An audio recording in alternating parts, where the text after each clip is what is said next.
राधे राधे दोस्तों, आप सभी का राधा भक्ति चैनल में स्वागत है। जो व्यक्ति दुर्गा सप्तशती का पाठ प्रतिदिन करता है या सुनता है, उसकी सारी मनोकामनाएं पूर्ण होती हैं। इस पाठ को प्रतिदिन सुनने मात्र से ही लक्ष्मी माँ की अपार कृपा होती है। आइए सुनते हैं दुर्गा सप्तशती का प्रथम अध्याय, जिसका शीर्षक है मेधा ऋषि का राजा सुरत और समाधि को देवी की महिमा बताते हुए मधुकैटभ वध का प्रसंग सुनाना। महर्षि मार्कंडे बोले, सूर्य के पुत्र सावर्णिक की उत्पत्ति की कथा विस्तार पूर्वक कहता हूँ, सुनो। सावर्णिक महामाया की कृपा से जिस प्रकार मनवंतर के स्वामी हुए, उसका भी हाल सुनो। पहले स्वरोचिष नामक राज्य था। वह प्रजा को अपने पुत्र के समान मानते थे, तो भी कोला विध्वंसी राजा उनके शत्रु बन गए। दुष्टों को दंड देने वाले राजा सुरत की उनके साथ लड़ाई हुई। कोला विध्वंसियों के संख्या में कम होने पर भी राजा सुरत युद्ध में उनसे हार गए। तब वह अपने नगर में आ गए। केवल अपने देश का राज ही उनके पास रह गया और वह उसी देश के राजा होकर राज करने लगे, किंतु उनके शत्रुओं ने उन पर वहां आक्रमण कर दिया। राजा को बलहीन देखकर उसके दुष्ट मंत्रियों ने राजा की सेना और खजाना अपने अधिकार में कर लिया। राजा सुरत अपने राज्याधिकार को हार कर शिकार खेलने के बहाने घोड़े पर सवार होकर वहां से एक भयंकर वन की ओर चले गए।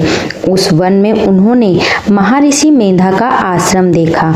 वहां मेधा महर्षि अपने शिष्यों तथा मुनियों से सुशोभित बैठे हुए थे और वहां कितने ही हिंसक जीव परम शांति भाव से रहते थे। राजा सुरत ने महर्षि मेधा को प्रणाम किया और महर्षि ने भी उनका उचित सत्कार किया। राजा सुरत महर्षि के आश्रम में कुछ समय तक ठहरे। अपने नगर की ममता के आकर्षण से राजा अपने मन में सोचने लगे, पूर्व काल में पूर्वजों ने जिस नगर का पालन किया था, वह आज मेरे हाथ से निकल गया। मेरे दुष्ट एवं दुरात्मा मंत्री मेरे नगर की अब धर्म से रक्षा कर रहे होंगे या नहीं। मेरा प्रधान हाथी, जो कि सदा मद की वर्षा करने वाला और शूरवीर था, मेरे वैरियों के वश में होकर न जाने क्या दुख भोग रहा होगा। मेरे आज्ञाकारी नौकर, जो मेरी कृपा से धन और भोजन पाने से सदैव सुखी रहते थे और मेरे पीछे पीछे चलते थे, वह अब निश्चय ही दुष्ट राजाओं का अनुसरण करते होंगे तथा मेरे दुष्ट एवं दुरात्मा मंत्रियों द्वारा व्यर्थ ही धन को व्यय करने से संचित किया हुआ मेरा खजाना एक दिन अवश्य खाली हो जाएगा। इस प्रकार की बहुत सी बातें सोचता हुआ राजा निरंतर दुखी रहने लगा।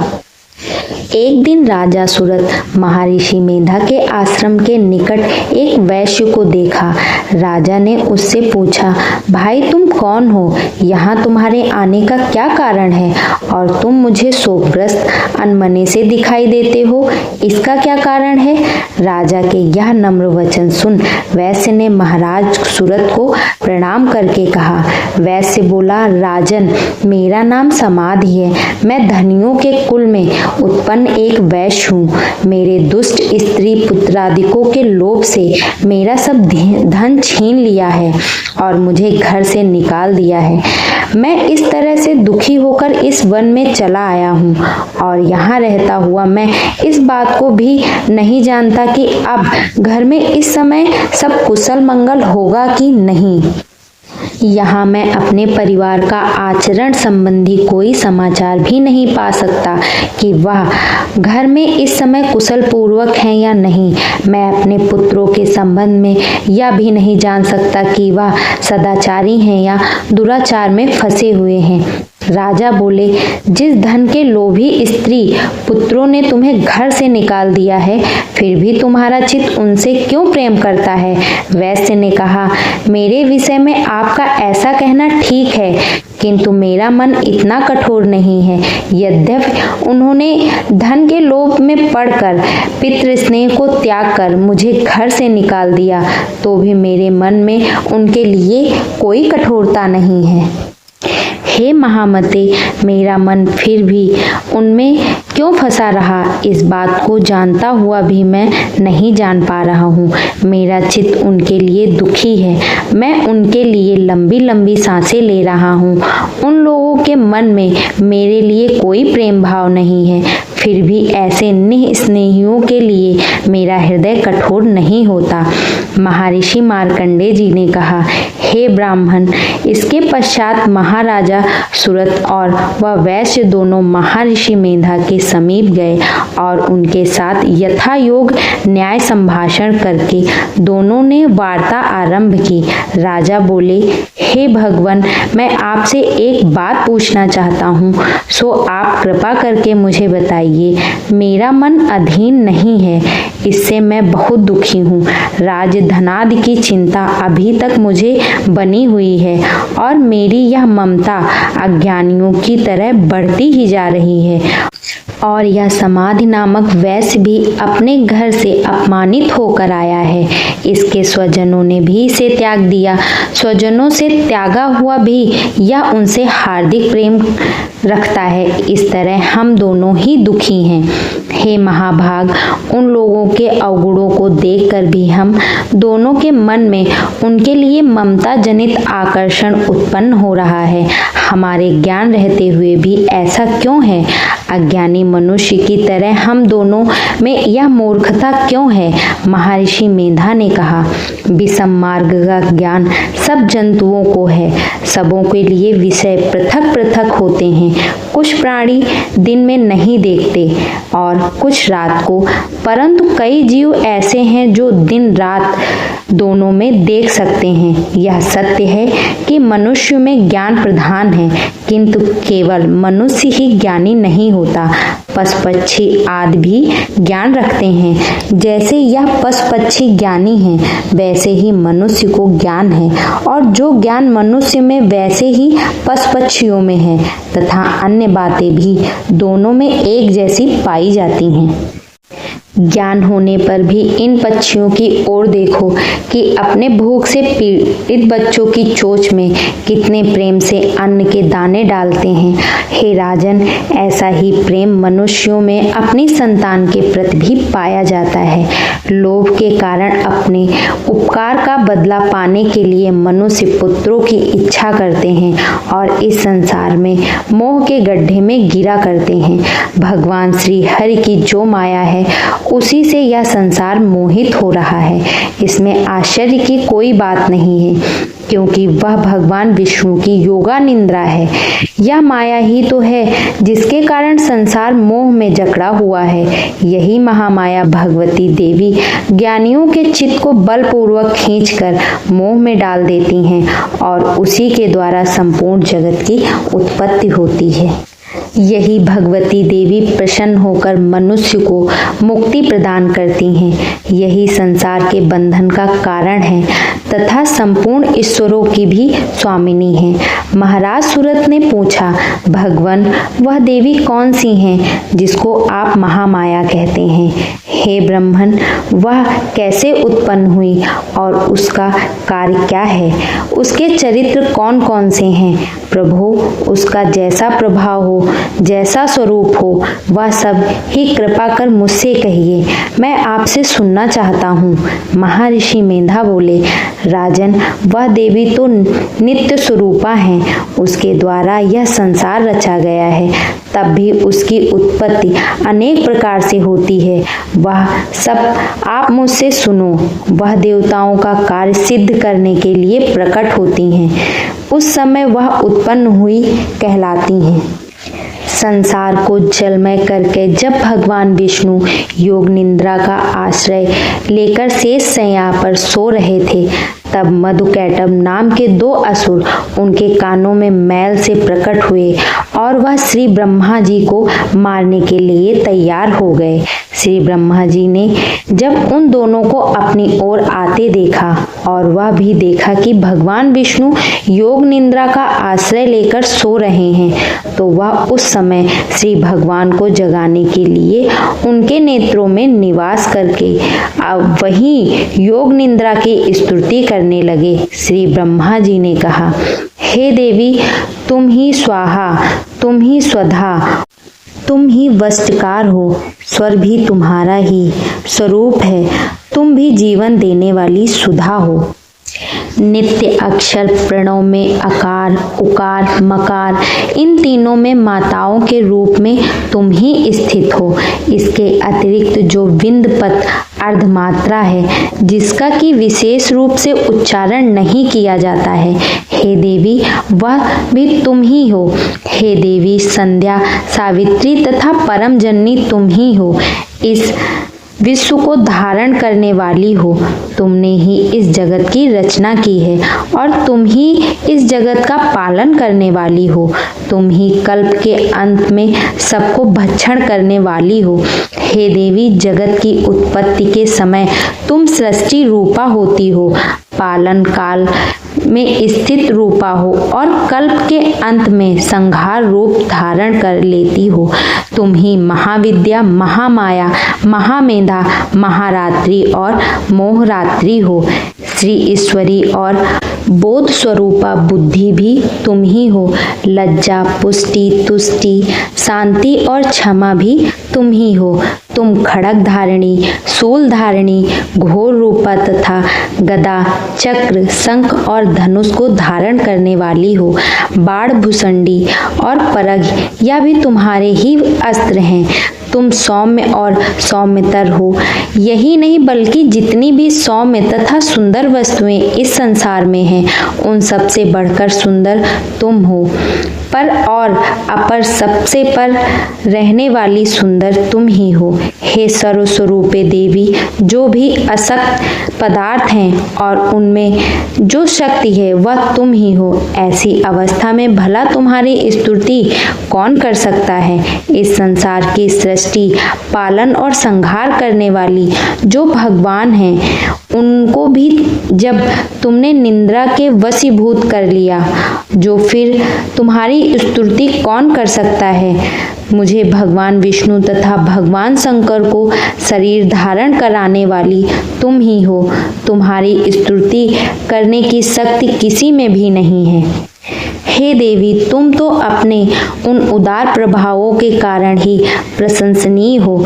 मधु और कैडभ जो भयंकर असुर हैं, उन्हें मोह में डाल दो और श्री हरि भगवान विष्णु को भी जल्दी जगा दो और उनको मार डालने की बुद्धि भी उत्पन्न कर दो। महर्षि मेधा बोले, हे राजन, जब श्री ब्रह्मा जी ने देवी से इस प्रकार स्तुति करके भगवान को जगाने तथा मधु और कैटभ को मारने के लिए कहा, तो वह भगवान श्री विष्णु के नेत्र, मुख, नासिका, बाहु, हृदय और वक्ष स्थल से निकल ब्रह्मा जी के सामने खड़ी हो गई। उनका ऐसा करना था कि भगवान श्री हरि तुरंत जाग उठे और दोनों असुरों को देखा, जो कि अत्यंत बलवान तथा पराक्रमी थे और मारे क्रोध के, जिनके नेत्र लाल हो रहे थे और जो ब्रह्मा जी का वध करने के लिए तैयार थे। तब क्रुद्ध हो उन दोनों दुरात्मा असुरों के साथ भगवान श्री हरि पूरे 5000 वर्ष तक लड़ते रहे। एक तो वह अत्यंत बलवान तथा पराक्रमी थे, दूसरे महामाया ने भी उन्हें मोह में डाल रखा था। अतः वह श्री भगवान से कहने लगे, हम दोनों तुम्हारी वीरता से अत्यंत प्रसन्न हैं, तुम हमसे कोई वर मांगो। भगवान ने कहा, यदि तुम मुझ पर प्रसन्न हो तो अब तुम मेरे हाथों से मर जाओ। बस इतना सा ही वर मैं तुमसे मांगता हूँ। यहाँ दूसरे वर से क्या प्रयोजन है। महर्षि मेधा बोले, इस तरह से जब वहाँ धोखे में आ गए और अपने चारों ओर जल ही जल देखा, तो भगवान श्री हरि से कहने लगे, जहाँ पर जल ना हो, सूखी जमीन हो, उसी जगह हमारा वध कीजिए। महर्षि मेधा कहने लगे, तथास्तु कहकर भगवान श्री हरि ने उन दोनों को अपनी जांघ पर लिटाकर उन दोनों के सिर काट डाले। इस तरह से यह देवी श्री ब्रह्मा जी के स्तुति करने पर प्रकट हुई थी। इस प्रकार दुर्गा सप्तशती का प्रथम अध्याय पूर्ण होता है।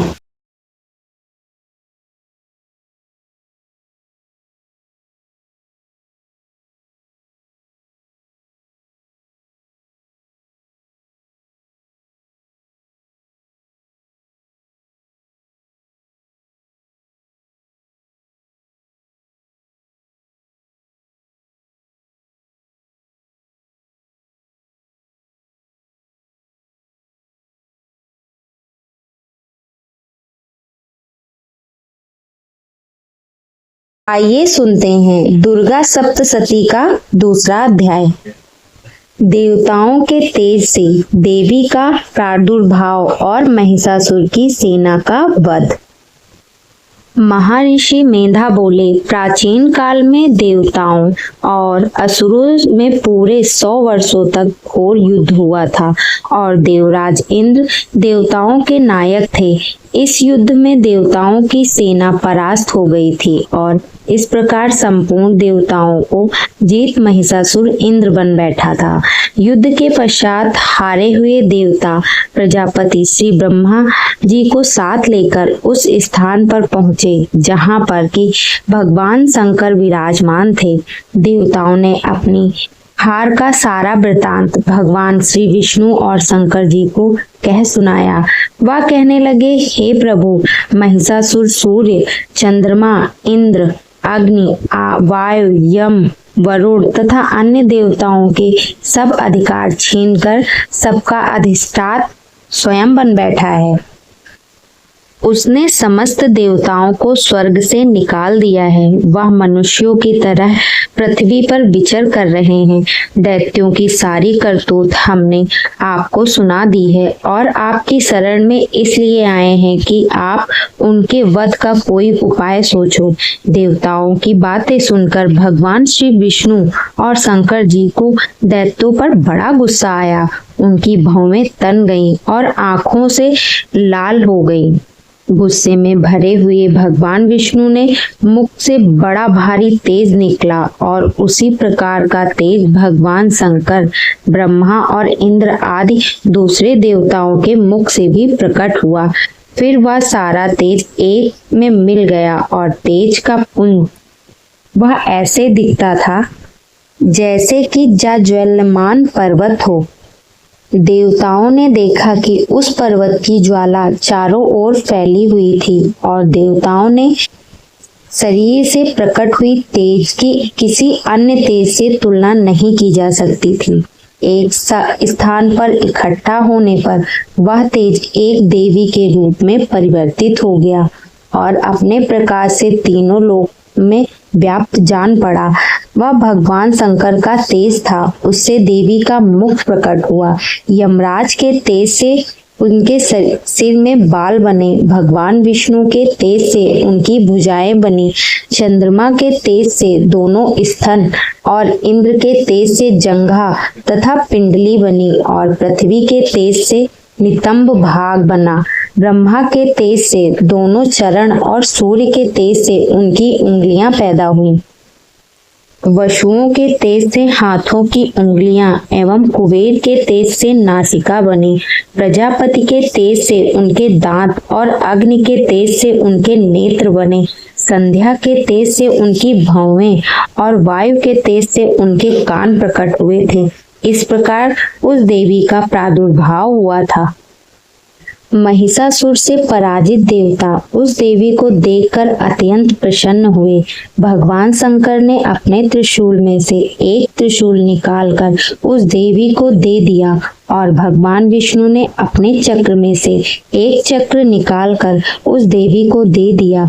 वरुण ने अपने चक्र में से एक चक्र निकालकर उस देवी को दे दिया। वरुण ने देवी को शंख भेंट किया।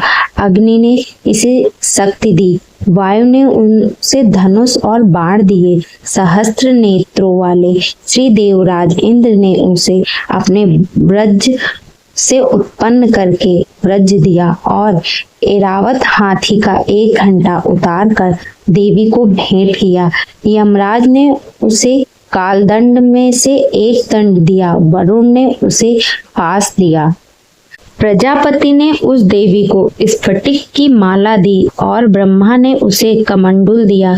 सूर्य ने देवी के समस्त रोमों में अपने किरणों का तेज भर दिया। काल ने उसे चमकती हुई ढाल और तलवार दी और उज्जवल हार और दिव्य वस्त्र उसे भेंट किए और उनके साथ ही उसने दिव्य चूड़ामणि दी। 2 कमंडल कड़क उज्जवल धर्मचंद्र, बाहों के लिए बाजूबन, चरणों के लिए नुपुर, गले के लिए सुंदर हसली और उंगलियों के लिए रत्नों की बनी हुई अंगूठियां उसे दी। विश्वकर्मा ने उनको फरसा दिया और उसके साथ ही कई प्रकार के वस्त्र भेंट करे। विश्वकर्मा ने उन्हें अभेद कवच भी दिया और इसके अतिरिक्त उसने कभी न कुंभलाने वाले सुंदर कमलों की मालाएं भेंट की। समुद्र ने सुंदर कमल का फूल भेंट किया। हिमालय ने सवारी के लिए सिंह और तरह तरह के रत्न देवी को भेंट किए। यक्षराज कुबेर ने मधु से भरा हुआ पात्र और शेषनाग ने उन्हें बहुमूल्य मणियों से विभूषित नागहार भेंट किया। इसी तरह दूसरे देवताओं ने भी उन्हें आभूषण और अस्त्र देकर उनका सम्मान किया। इसके पश्चात देवी ने उच्च स्वर में गर्जना की।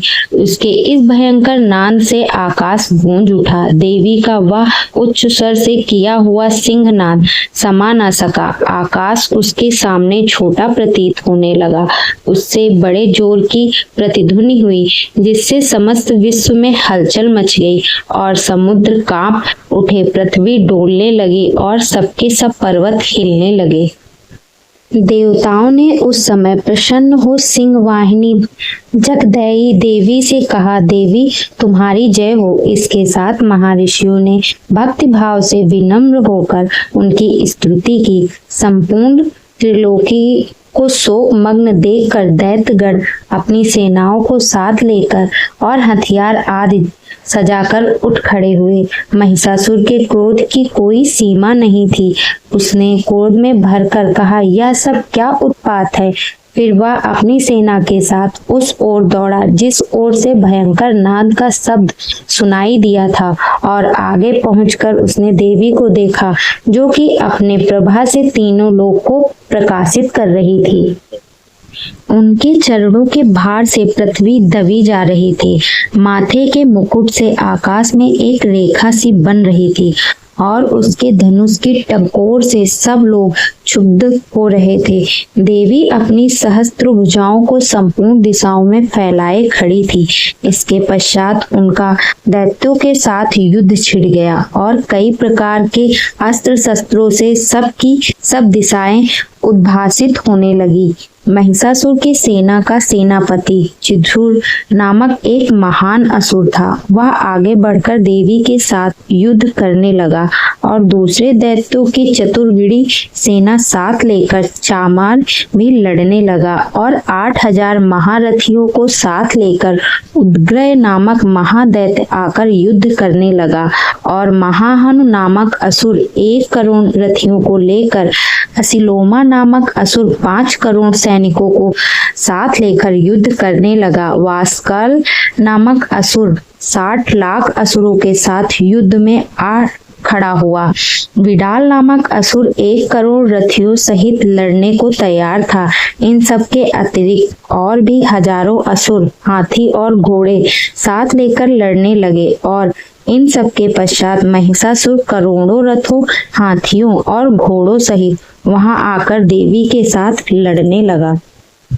सभी असुर तोमर, भिद्दिपाल, शक्ति, मुसल, खड़ंगों, फरसों पट्टियों के साथ रणभूमि में देवी के साथ युद्ध करने लगे। कई शक्तियां फेंकने लगे और कोई अन्य शस्त्रास्त्र। इनके पश्चात सबके सब दैत्य अपनी अपनी तलवारें हाथों में लेकर देवी की ओर दौड़े और उसे मार डालने का उद्योग करने लगे। मगर देवी ने क्रोध में भरकर खेल ही खेल में उनके सब अस्त्रों शस्त्रों को काट दिया। इसके पश्चात ऋषियों और देवताओं ने देवी की स्तुति आरंभ कर दी और वह प्रसन्न होकर असुरों के शरीर का अस्त्र शस्त्रों की वर्षा करने लगी। देवी का वाहन भी क्रोध में भरकर दैत्य सेना से में इस प्रकार विचरने लगा जैसे कि वन में दानव दल फैल रहा हो। युद्ध करती हुई देवी ने क्रोध में भरकर जितने श्वासों को छोड़ा वह तुरंत ही सैकड़ों हजारों गढ़ों के रूप में परिवर्तित हो गए। फरसे भिंदीपाल खड़ग तथा फटिस इत्यादि अस्त्रों के साथ दैत्यों से युद्ध करने लगे। देवी की शक्ति से बढ़े हुए वह गढ़ दैत्यों का नाश करते हुए ढोल शंख एवं मृदंग आदि बज रहे थे। तदंतर देवी ने त्रिशूल गदा शक्ति खड़ग इत्यादि के सहस्त्र असुरों को मार डाला। कितनों को घंटे की भयंकर आवाज से ही यमलोक पहुंचा दिया। कितने ही असुरों को उसने पास से बांधकर पृथ्वी पर धर घसीटा। कितनों को अपनी तलवार से टुकड़े टुकड़े कर दिए और कितनों को गदे की चोट से धरती पर सुला दिया। कई दैत्य मुसल की मार से घायल होकर रक्त वमन करने लगे और कई शूल से छाती फट जाने के कारण पृथ्वी पर लेट गए और कितनों की बाढ़ से कमर ही टूट गई। देवताओं को पीड़ा देने वाले दैत्य कट कट कर मरने लगे। कितनों की बाहें अलग हो गईं, कितनों की ग्रीवाएं कट गईं, कितनों के सिर कट गए दूर भूमि पर लुढ़क गए, कितनों के शरीर बीच से कट गए और कितनों की जांघाएं कट गईं और वह पृथ्वी पर गिर पड़े। कितने ही सिरों व पैरों के कटने पर भी भूमि पर से उठ खड़े हुए और शस्त्र हाथ से लेकर देवी से लड़ने लगे और कई दैत्यगण भूमि में बाजों की ध्वनि के साथ नाच रहे थे। कई असुर जिनके सिर कट चुके थे बिना सिर के धड़ से ही हाथ में शस्त्र लिए हुए लड़ रहे थे। दैत्य रह रहकर ठहरो ठहरो कहते हुए देवी को युद्ध के लिए ललकार रहे थे। जहाँ पर यह घोर संग्राम हुआ था वहाँ की भूमि रथ हाथी घोड़े और असुरों की लाशों से भर गई थी और असुर सेना के बीच में रक्तचाप होने के कारण रुधिर की नदियां बह रही थी और इस तरह देवी ने असुरों की विशाल सेना को क्षण भर में इस तरह से नष्ट कर डाला जैसे तृणकाष्ठ के बड़े समूह को अग्नि नष्ट कर डालती है। और देवी का सिंह भी गर्दन के वालों को हिलाता हुआ और बड़ा शब्द करता हुआ असुरों के शरीरों से मानो उनके प्राणों को ढूंढ रहा था। वहां देवी के गढ़ों ने जब दैत्यों के साथ युद्ध किए तो देवताओं ने प्रसन्न होकर आकाश से उनके लिए पुष्प वर्षा की। अगर आपको ये वीडियो पसंद आया हो तो हमारे चैनल को लाइक और सब्सक्राइब जरूर करें और कमेंट बॉक्स में जय माता दी लिखना ना भूलें। राधे राधे दोस्तों, आप सभी का मेरे चैनल श्री राधा भक्ति में स्वागत है। आइए सुनते हैं दुर्गा सप्तशती का तीसरा अध्याय, जिसमें हम जानेंगे कि माता रानी ने महिषासुर का वध कैसे किया। ये कथा सुनने मात्र से आपके जीवन के सारे कष्ट दूर हो जाएंगे, इसलिए कथा में लास्ट तक बने रहें। सेनापतियों सहित महिषासुर का वध।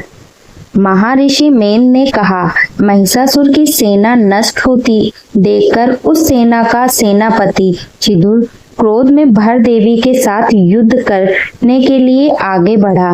वह देवी पर इस प्रकार बाणों की वर्षा करने लगा मानो सुमेर पर्वत पानी की धार बरसा रहा हो।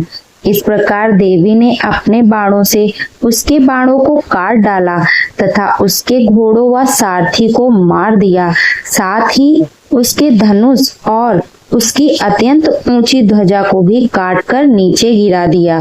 उसका धनुष कट जाने के पश्चात उसके शरीर के अंगों को भी अपने बाणों से काट डाला। धनुष, घोड़ों और सारथी के नष्ट हो जाने पर वह असुर ढाल और तलवार लेकर देवी की तरफ आया। उसने अपनी तीक्ष्ण धार वाली तलवार से देवी के सिंह मस्तक पर प्रहार किया और बड़े वेग से देवी की बाईं भुजा पर वार किया, किंतु देवी की बाईं भुजा को छूते ही उस दैत्य की तलवार टूटकर 2 टुकड़ों में हो गई। इससे दैत्य ने क्रोध में भरकर शूल हाथ में लिया और उसे भद्रकाली देवी की ओर फेंका। देवी की ओर आता हुआ वह शूल आकाश से गिरते हुए सूर्य के समान प्रकाशित हो उठा। उस शूल को अपनी ओर आते हुए देखकर देवी ने भी शूल छोड़ा और महाअसुर के शूल के 100 टुकड़े कर दिए और साथ ही महाअसुर के प्राण भी हर लिए। चिछुर के मरने पर देवताओं को दुख देने वाला चामार नामक दैत्य हाथी पर सवार होकर देवी से लड़ने के लिए आया और उसने आने के साथ ही शक्ति से प्रहार किया, किंतु देवी ने अपनी हुंकार से ही उसे तोड़कर पृथ्वी पर डाल दिया। शक्ति को टूटा हुआ देखकर दैत्य ने क्रोध से लाल होकर शूल को चलाया, किंतु देवी ने उसको भी काट दिया। इतने में देवी का सिंह उछला और हाथी के मस्तक पर सवार हो गया और दैत्य के साथ बहुत ही तीव्र युद्ध करने लगा। फिर वह दोनों लड़ते हुए हाथी पर से पृथ्वी आ गिरे और दोनों बड़े क्रोध से लड़ने लगे। फिर सिंह बड़े जोर से आकाश की ओर उछाला और जब पृथ्वी की ओर आया तो अपने पंजे से चामर का सिंह धड़ से अलग कर दिया। क्रोध से भरी हुई देवी ने शिला और वृक्ष आदि की चोटों से उदग्रह को भी मार दिया। करला को दांतों, मुक्कों और थप्पड़ों से चूर्ण कर डाला। क्रुद्ध हुई देवी ने गदा के प्रहार से उद्धत दैत्य को मार गिराया। भिंदीपाल से वाष्पकल को बाणों से ताम्र तथा अंधक को मौत के घाट उतार दिया। तीनों नेत्रों वाली परमेश्वरी ने त्रिशूल से उग्रशय, उग्रवीर और महाहनु नामक राक्षसों को मार गिराया। उसने अपनी तलवार से विडाल नामक दैत्य का सिर काट डाला तथा अपने बाणों से दुर्धर और दुर्मुख राक्षसों को यमलोक पहुंचा दिया। इस प्रकार जब महिषासुर ने देखा कि देवी ने मेरी सेना को नष्ट कर दिया है, तो वह भैंसे का रूप धारण कर देवी के गढ़ों को दुख देने लगा। उन गढ़ों में कितनों को उसने मुख के प्रहार से, कितनों को खुरों से, कितनों को पूंछ से, कितनों को सींगों से, बहुत को दौड़ने के वेग से, अनेकों को सिंहनाद से, कितनों को चक्कर देकर और कितनों को श्वास वायु के खोखों से पृथ्वी पर गिरा दिया। वह दैत्य इस प्रकार गणों की सेना को गिरा देवी के सिंह को मारने के लिए दौड़ा। इस पर देवी को बड़ा गुस्सा आया। उधर दैत्य भी क्रोध में भरकर धरती को खुरों से खोदने लगा तथा सिंगों से पर्वतों को उजाड़ उजाड़ कर धरती पर फेंकने लगा और मुख से शब्द करने लगा।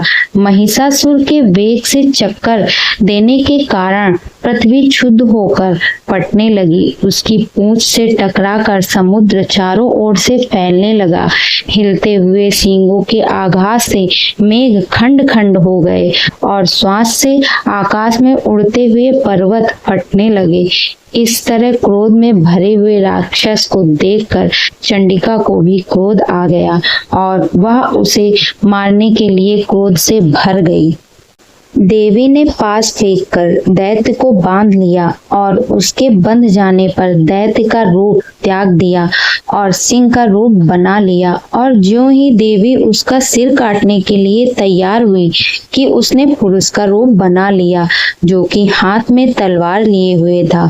देवी ने तुरंत ही अपने बाणों के साथ उस पुरुष को उसकी तलवार ढाल सहित भीड़ डाला।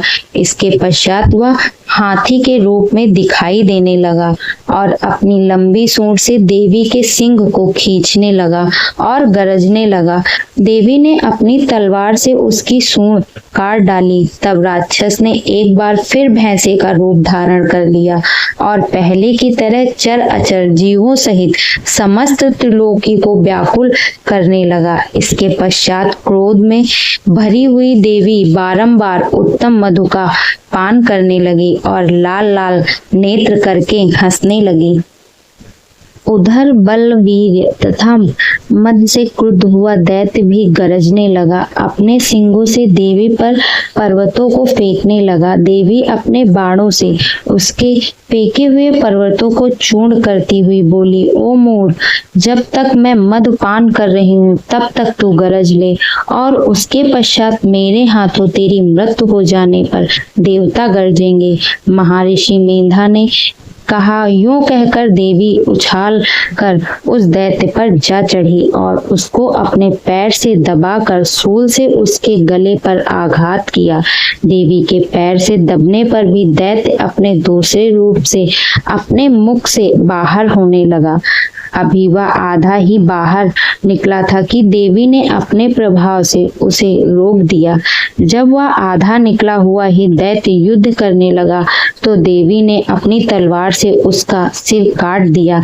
इसके पश्चात सारी राक्षस सेना हाहाकार करती हुई वहां से भाग खड़ी हुई और सब देवता अत्यंत प्रसन्न हुए तथा ऋषि महर्षि सहित देवी की स्तुति करने लगे।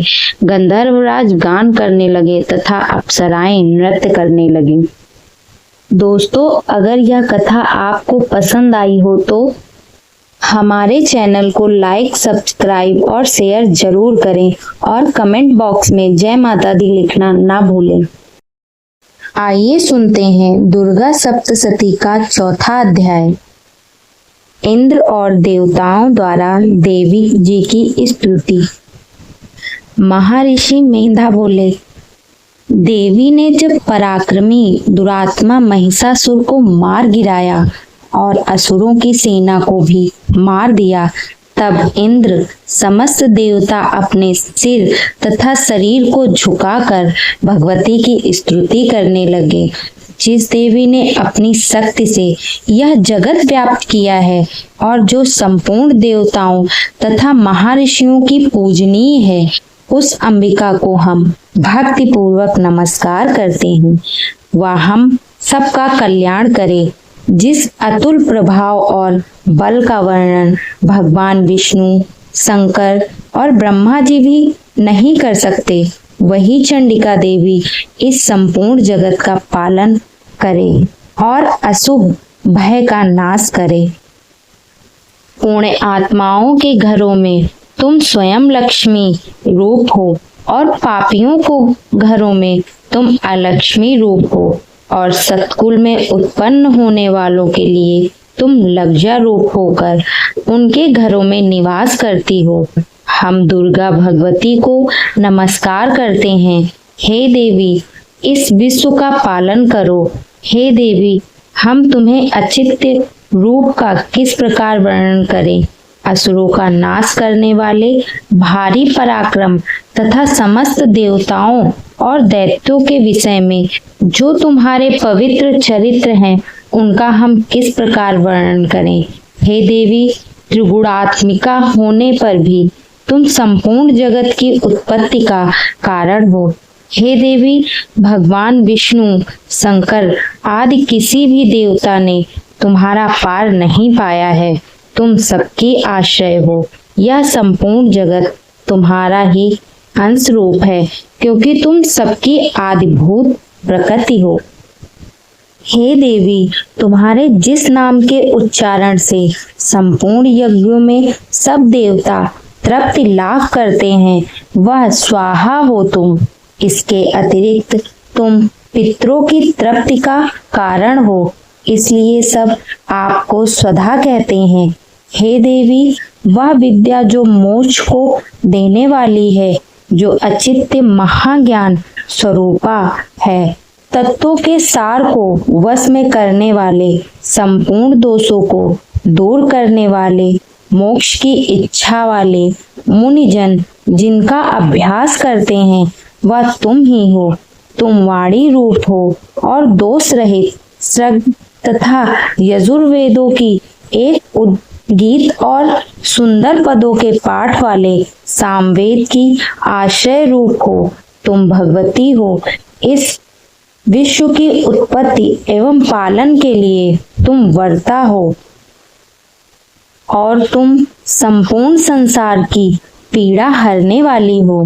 हे देवी, जिससे सारे शास्त्रों को जाना जाता है वह मेधा शक्ति तुम ही हो और दुर्गम भवसागर से पार करने वाली नौका भी तुम ही हो। लक्ष्मी रूप से विष्णु भगवान के हृदय में निवास करने वाली और भगवान महादेव द्वारा सम्मानित गौरी देवी तुम ही हो। मंद मुस्कान वाले निर्मल पूर्णचंद बिंब के समान और उत्तम सुवर्ण की मनोहर कांति से कामनी तुम्हारे मुख को देखकर भी महिषासुर क्रोध में भर गया। यह बड़े आश्चर्य की बात है। और हे देवी, तुम्हारा यही मुख जब क्रोध से भर गया तो उदय काल ने चंद्रमा की भांति लाल हो गया और तनी हुई भौहों के कारण विकराल रूप हो गया। उसे देखकर भी महिषासुर के शीघ्र प्राण नहीं निकल गए। यह बड़े आश्चर्य की बात है। आपके कुपित मुख के दर्शन करके भला कौन जीवित रह सकता है। हे देवी, तुम हमारे कल्याण के लिए प्रसन्न हो जाओ। आपके प्रसन्न होने से इस जगत का उदय होता है और जब आप क्रुद्ध हो जाती हैं तो कितने ही कुलों का सर्वनाश हो जाता है। या हमने अभी अभी जाना कि जब तुमने महिषासुर की बहुत बड़ी सेना को देखते देखते मार दिया। हे देवी, सदा प्रताप देने वाली, तुम जिस पर प्रसन्न हो जाती हो वही देश में सम्मानित होते हैं। उनके धन यश की वृद्धि होती है। उनका धर्म कभी शिथिल नहीं होता और उनके यहाँ अधिक पुत्र पुत्रियां और नौकर होते हैं। हे देवी, तुम्हारी कृपा से ही धर्मात्मा पुरुष प्रतिदिन श्रद्धा पूर्वक यज्ञ करता है और धर्म कुल अनुसार आचरण करता है और उनके प्रभाव से स्वर्ग लोक में जाता है, क्योंकि तुम तीनों लोकों में मन वांछित फल देने वाली हो। हे माँ दुर्गे, तुम स्मरण करने पर संपूर्ण जीवों के भय नष्ट कर देती हो और स्थिर चित्त वालों के द्वारा चिंतन करने पर उन्हें और अत्यंत मंगल देती हो। हे दरिद्र दुख नाशिनी देवी, तुम्हारे सिवा दूसरा कौन है। तुम्हारा चित्त सदा दूसरों के उपकार में लगा रहता है। हे देवी, तुम शत्रुओं को इसलिए मारती हो कि उनके मारने से दूसरों को सुख मिलता है। वह चाहे नरक में जाने के लिए चिरकाल तक पाप करते रहे हो, किंतु तुम्हारे साथ युद्ध करके सीधे स्वर्ग को जाएं, इसलिए तुम उनका वध करती हो। हे देवी, क्या तुम दृष्टिपात मात्र से समस्त अस्त्रों को भस्म नहीं कर सकती? अवश्य ही कर सकती हो, किंतु तुम्हारा शत्रुओं को शस्त्रों के द्वारा मारना इसलिए है कि शस्त्रों के द्वारा मर कर वे स्वर्ग को जाएं। इस तरह से हे देवी, उन शत्रुओं के प्रति भी तुम्हारा विचार उत्तम है। हे देवी, तुम्हारे उग्र खंड की चमक से और त्रिशूल की नोक की कांति किरणों से असुरों की आंखें फूट गईं। उनका कारण यह था कि वे किरणों से शोभामान तुम्हारे चंद्रमा के समान आनंद प्रदान करने वाले सुंदर मुख को देख रहे थे। हे देवी, तुम्हारा शील बुरे वृतांत को दूर करने वाला है और सबसे अधिक तुम्हारा रूप है, जो ना तो कभी चिंतन में आ सकता है और ना जिसकी दूसरों से कभी तुलना ही हो सकती है। तुम्हारा बल और पराक्रम शत्रुओं का नाश करने वाला है। इस तरह तुमने शत्रुओं पर भी दया प्रकट की है। हे देवी, तुम्हारे बल की किसके साथ बराबरी की जा सकती है तथा शत्रुओं को भय देने वाला इतना सुंदर रूप भी और किसका है। हृदय में कृपा और युद्ध में निष्ठुरता, यह दोनों बातें तीनों लोकों में केवल तुम ही में देखने में आई हैं। हे माता, युद्ध भूमि में शत्रुओं को मारकर तुमने उन्हें स्वर्ग लोक में पहुंचाया है। इस तरह तीनों लोकों की तुमने रक्षा की है तथा उन असुरों से जो हमें भय था उसको भी तुमने दूर किया है। तुमको हमारा नमस्कार है। हे देवी, तुम सूल तथा खड़ग से हमारी रक्षा करो तथा घंटे की ध्वनि और धनुष की टंकोर से भी हमारी रक्षा करो। हे चंडिके, आप अपने सूल को घुमाकर पूर्व पश्चिम उत्तर तथा दक्षिण दिशा में हमारी रक्षा करो। तीनों लोकों में जो तुम्हारे सौम्य रूप हैं तथा घोर रूप हैं उनसे हमारी रक्षा करो तथा इस पृथ्वी की रक्षा करो। हे अंबिके, आपके कर पल्लवों में जो खड़ग, सूल और गदा आदि शस्त्र शोभा पा रहे हैं उनसे हमारी रक्षा करो।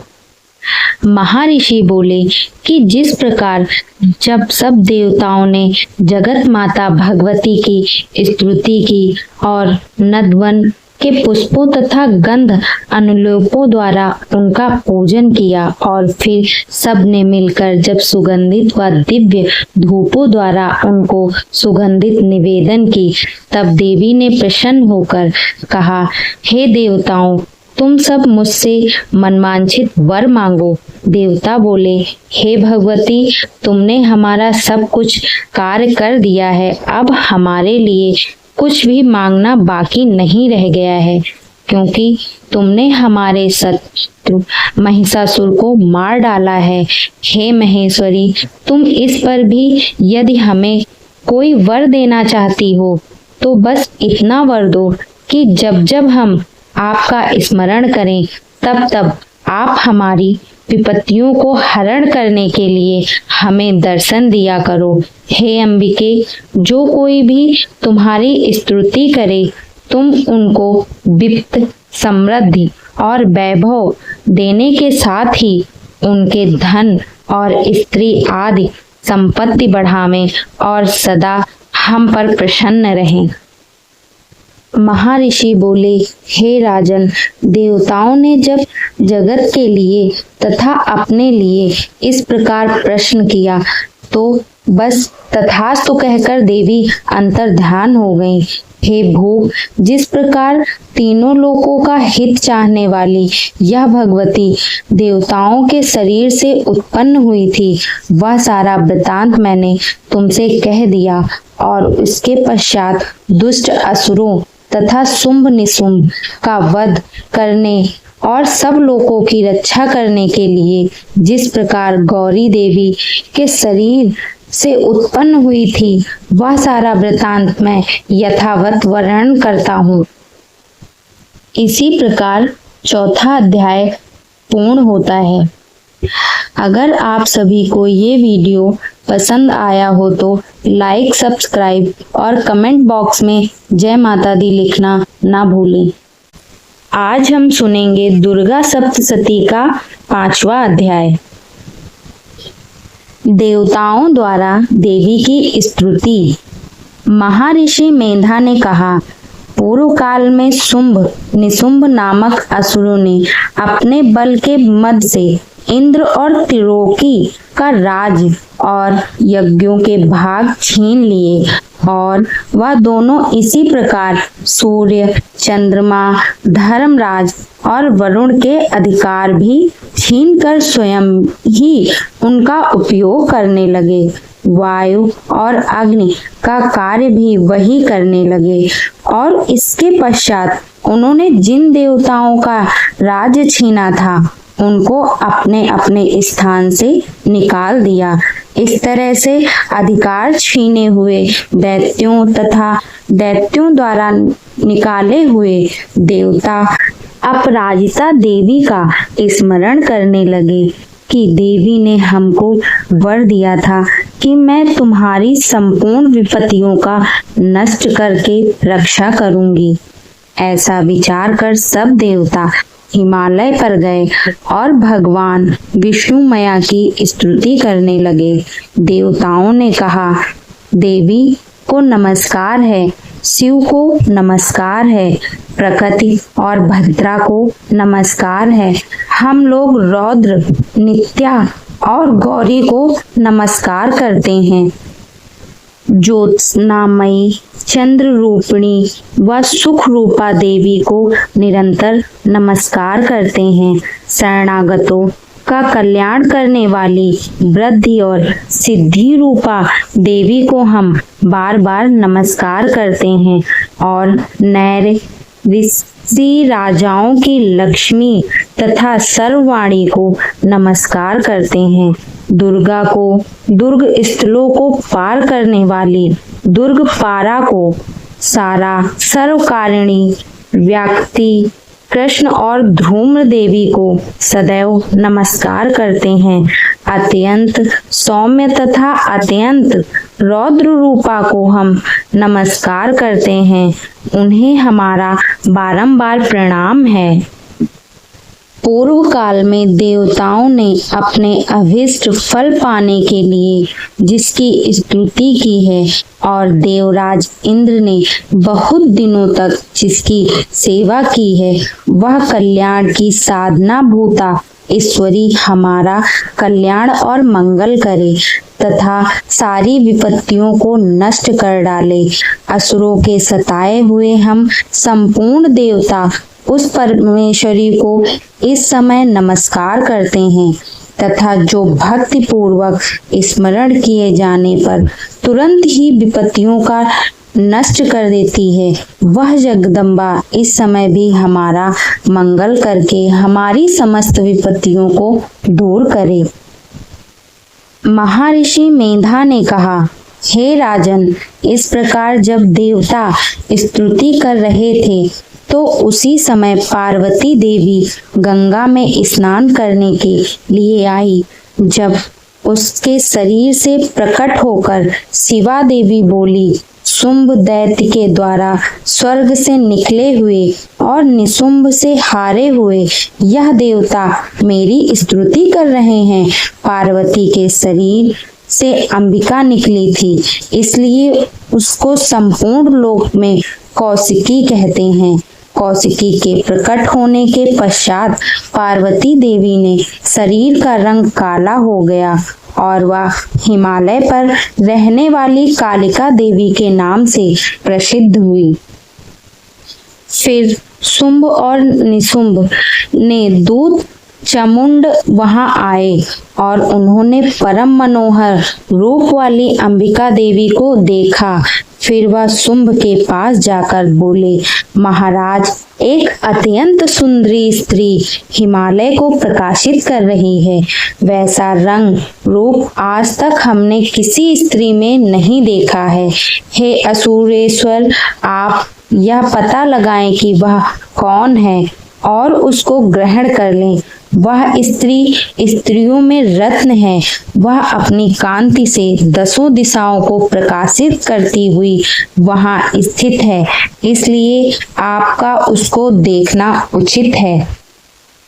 हे प्रभु, तीनों लोकों ने हाथी, घोड़े और मणि इत्यादि जितने रत्न हैं, वह सब इस समय आपके घर में शोभायमान है। हाथियों में रत्न रूप ऐरावत हाथी और उच्चेश्वरा नामक घोड़ा तो आप इंद्र से ले आए और हंसों द्वारा जुता हुआ विमान जो कि ब्रह्मा के पास था, आप भी आपके पास है।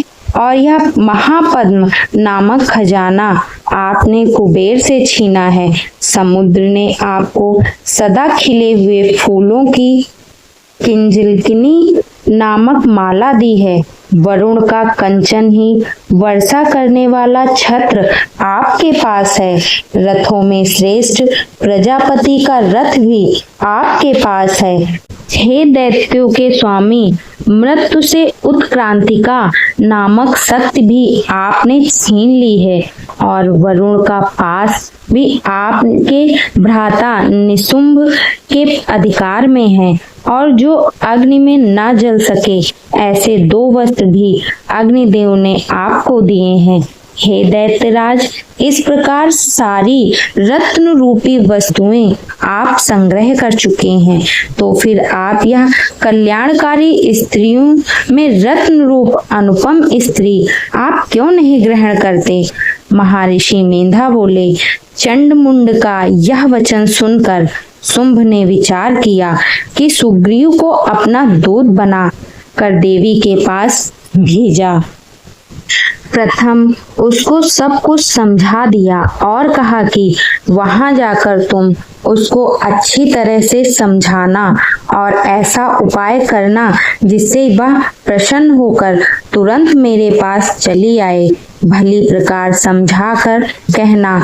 दूत सुग्रीव पर्वत के उस रमणीय भाग में पहुंचा जहां देवी रहती थी।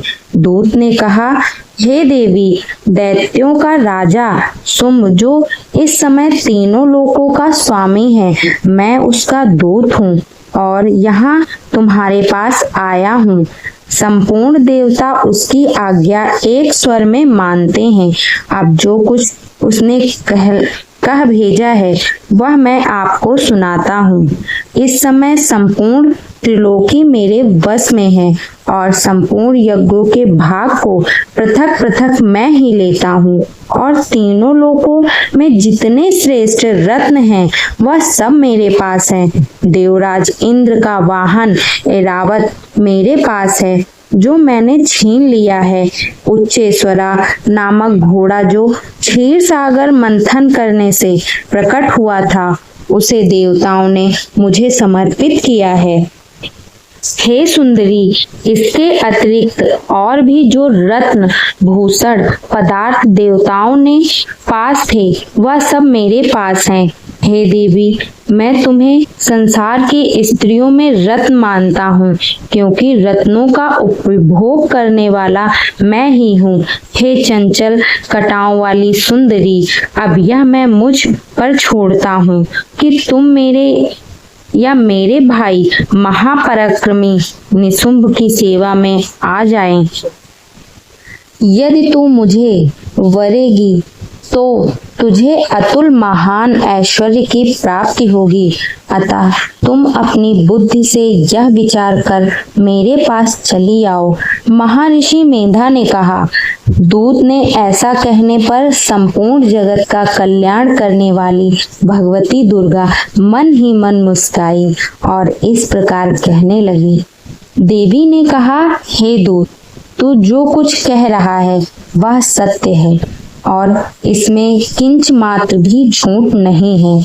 शुंभ इस प्रकार तीनों लोकों का स्वामी है और निशुंभ भी उसी तरह पराक्रमी है, किंतु इसके संबंध में मैं जो प्रतिज्ञा कर चुकी हूँ उसे मैं कैसे झुठला सकती हूँ। अतः तू मैंने जो प्रतिज्ञा की है उसे सुन। जो मुझे युद्ध में जीत लेगा और मेरे अभिमान को खंडित करेगा तथा बल में मेरे समान होगा वही मेरा स्वामी होगा। इसलिए शुंभ अथवा निशुंभ यहाँ आवें और युद्ध में जीत कर मुझसे विवाह कर लें। इससे भला देर की क्या आवश्यकता है। दूत ने कहा, हे देवी, तुम अभिमान से भरी हुई हो, मेरे सामने तुम ऐसी बात ना करो। इस त्रिलोकी में मुझे तो ऐसा कोई नहीं दिखाई देता जो शुंभ और निशुंभ के सामने ठहर सके। हे देवी, जब अन्य देवताओं में से कोई शुंभ व निशुंभ के समान युद्ध में नहीं ठहर सकता, तो तुम जैसी स्त्री उसके सामने रणभूमि में कैसे ठहर सकोगी। जिन शुंभ आदि असुरों के सामने इंद्र आदि देवता नहीं ठहर सके, तो फिर तुम अकेली स्त्री उसके सामने कैसे ठहर सकोगी। अतः तुम मेरा कहना मानकर उसके पास चली जाओ, नहीं तो वह तुम्हें केस पकड़कर घसीटते हुए ले जाएगा, जो तुम्हारा गौरव नष्ट हो जाएगा। इसलिए मेरी बात मान लो। देवी ने कहा, जो कुछ तुमने कहा ठीक है। शुंभ और निशुंभ बड़े बलवान हैं, लेकिन मैं क्या कर सकती हूँ, क्योंकि मैं बिना विचारे प्रतिज्ञा कर चुकी हूँ। इसलिए तुम जाओ और मैंने जो कुछ भी कहा है वह सब आदर पूर्वक असुरेंद्र से कह दो। इसके पश्चात जो होगा उचित समझेंगे वो करें। अगर ये वीडियो पसंद आया हो तो लाइक, सब्सक्राइब, शेयर जरूर करें और कमेंट बॉक्स में जय माता दी लिखना ना भूलें। आइए सुनते हैं दुर्गा सप्तशती का छठा अध्याय। आज की कहानी का शीर्षक है धूम्रलोचन का वध। महर्षि मेधा ने कहा, देवी की बात सुनकर दूत क्रोध में भरा हुआ वहां से असुरेंद्र के पास पहुंचा और सारा वृतांत उसे कह सुनाया। दूत की बात सुन असुरेंद्र के क्रोध का पार न रहा और उसने अपने सेनापति धूम्रलोचन से कहा, धूम्रलोचन, तुम अपनी सेना सहित शीघ्र वहां जाओ और उस दुष्टा के केसों को पकड़कर उसे घसीटते हुए यहाँ ले आओ।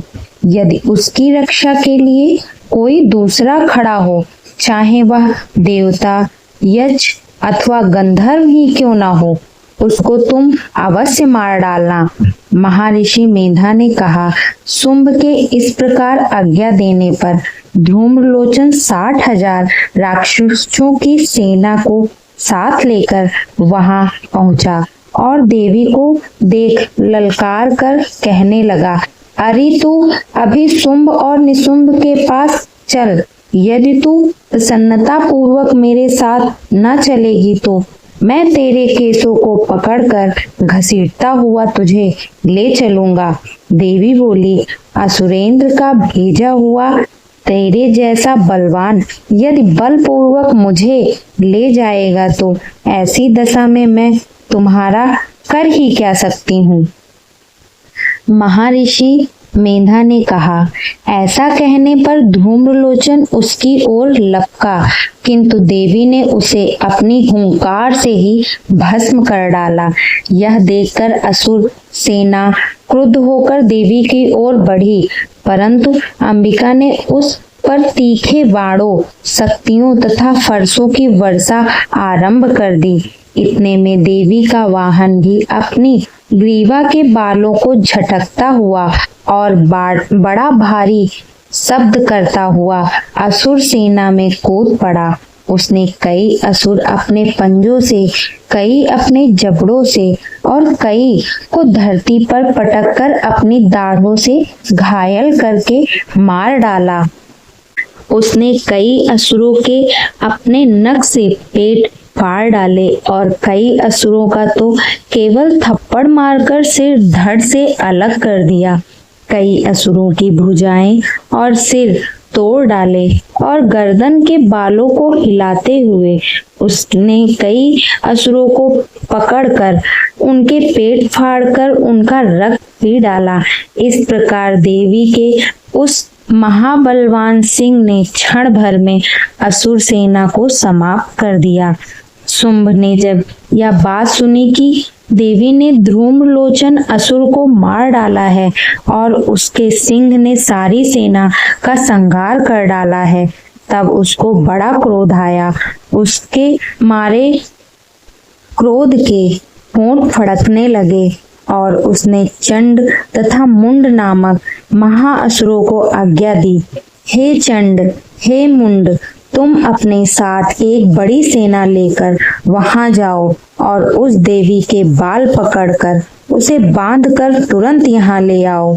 यदि उसको यह लाने में किसी प्रकार का संदेह हो तो अपनी सेना सहित उससे लड़ते हुए उसको मार डालो और जब वह दुष्टा और उसका सिंह दोनों मर जावें तब भी उसको बांधकर यहाँ ले आओ। अगर आप सभी को ये वीडियो पसंद आया हो तो हमारे चैनल को लाइक, सब्सक्राइब और शेयर करना ना भूलें और कमेंट बॉक्स में जय माता दी जरूर लिखें। आइए सुनते हैं दुर्गा सप्तशती का 7वां अध्याय, जिसका शीर्षक है चंड और मुंड का वध। महर्षि मेधा ने कहा, दैत्यराज की आज्ञा पाकर चंड और मुंड चतुरंगी सेना को साथ लेकर हथियार उठाए हुए देवी से लड़ने के लिए चल दिए। हिमालय पर्वत पर पहुंचकर उन्होंने मुस्कुराती हुई देवी जो सिंह पर बैठी हुई थी देखा। जब असुर उनको पकड़ने के लिए तलवारें लेकर उनकी ओर बढ़े, तब अंबिका को उन पर बड़ा क्रोध आया और मारे क्रोध के उनका मुख काला पड़ गया, उनकी भ्रुकुंडियां चढ़ गईं और उनके ललाट में से अत्यंत भयंकर तथा अत्यंत विस्तृत मुख वाली लाल आंखों वाली काली प्रकट हुई, जो कि अपने हाथों में तलवार और पास लिए हुए थी। वह विचित्र खड़ग धारण किए हुए थी तथा चीते के चर्म की साड़ी एवं नरमुंडों की माला पहन रखी थी। उसका मांस सूखा हुआ था और शरीर केवल हड्डियों का ढांचा था, और जो भयंकर शब्द से दिशाओं को पूर्ण कर रही थी, वह असुर सेना पर टूट पड़ी और दैत्यों का भक्षण करने लगी। वह राक्षसों, अंकुशधारी महावतों, हाथियों पर सवार योद्धाओं और घंटा सहित हाथियों को एक हाथ से पकड़ पकड़ कर अपने मुंह में डाल रही थी, और इसी प्रकार वह घोड़ों, रथों, सारथियों व रथों पे बैठे हुए सैनिकों को मुंह में डालकर भयंकर रूप से चबा रही थी। किसी के केस पकड़कर, किसी को पैरों से दबाकर और किसी दैत्य को छाती से मसलकर मार रही थी।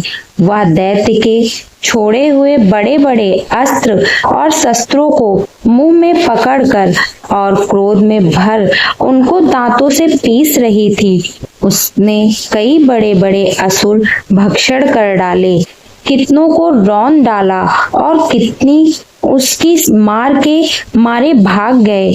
कितनों को उसने तलवार से मार डाला, कितनों को अपने दांतों से समाप्त कर दिया, और इस प्रकार से देवी ने क्षण भर में संपूर्ण दैत्य सेना को नष्ट कर दिया। यह देख महापराक्रमी चंड काली देवी की ओर लपका और मुंड ने भी देवी पर अपने भयानक बाणों की वर्षा आरंभ कर दी और अपने हजारों चक्र उस पर छोड़ दिए। उस समय वह चमकते हुए बाण व चक्र देवी के मुख से प्रविष्ट हुए इस प्रकार दिख रहे थे, जैसे मानो बहुत से सूर्य मेघों की घटा में प्रविष्ट हो रहे हों। इसके पश्चात भयंकर शब्द के साथ काली ने अत्यंत जोश में भरकर विकट अट्टहास किया। उसका भयंकर मुख देखा नहीं जाता था। उसके मुख में श्वेत दांतों की पंक्ति चमक रही थी। फिर उसने तलवार हाथ में लेकर हूं शब्द कहकर चंड के ऊपर आक्रमण किया और उसके केस पकड़कर उसका सिर काटकर अलग कर दिया।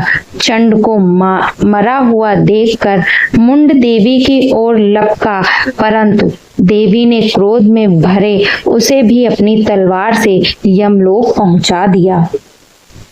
चंड और मुंड को मरा हुआ देखकर उसकी बाकी बची हुई सेना वहां से भाग गई। इसके पश्चात काली चंड और मुंड के कटे हुए सिरों को लेकर चंडिका के पास गई और प्रचंड अट्टहास के साथ कहने लगी, हे देवी, चंड और मुंड दो महादैत्यों को मारकर तुम्हें भेंट कर दिया है।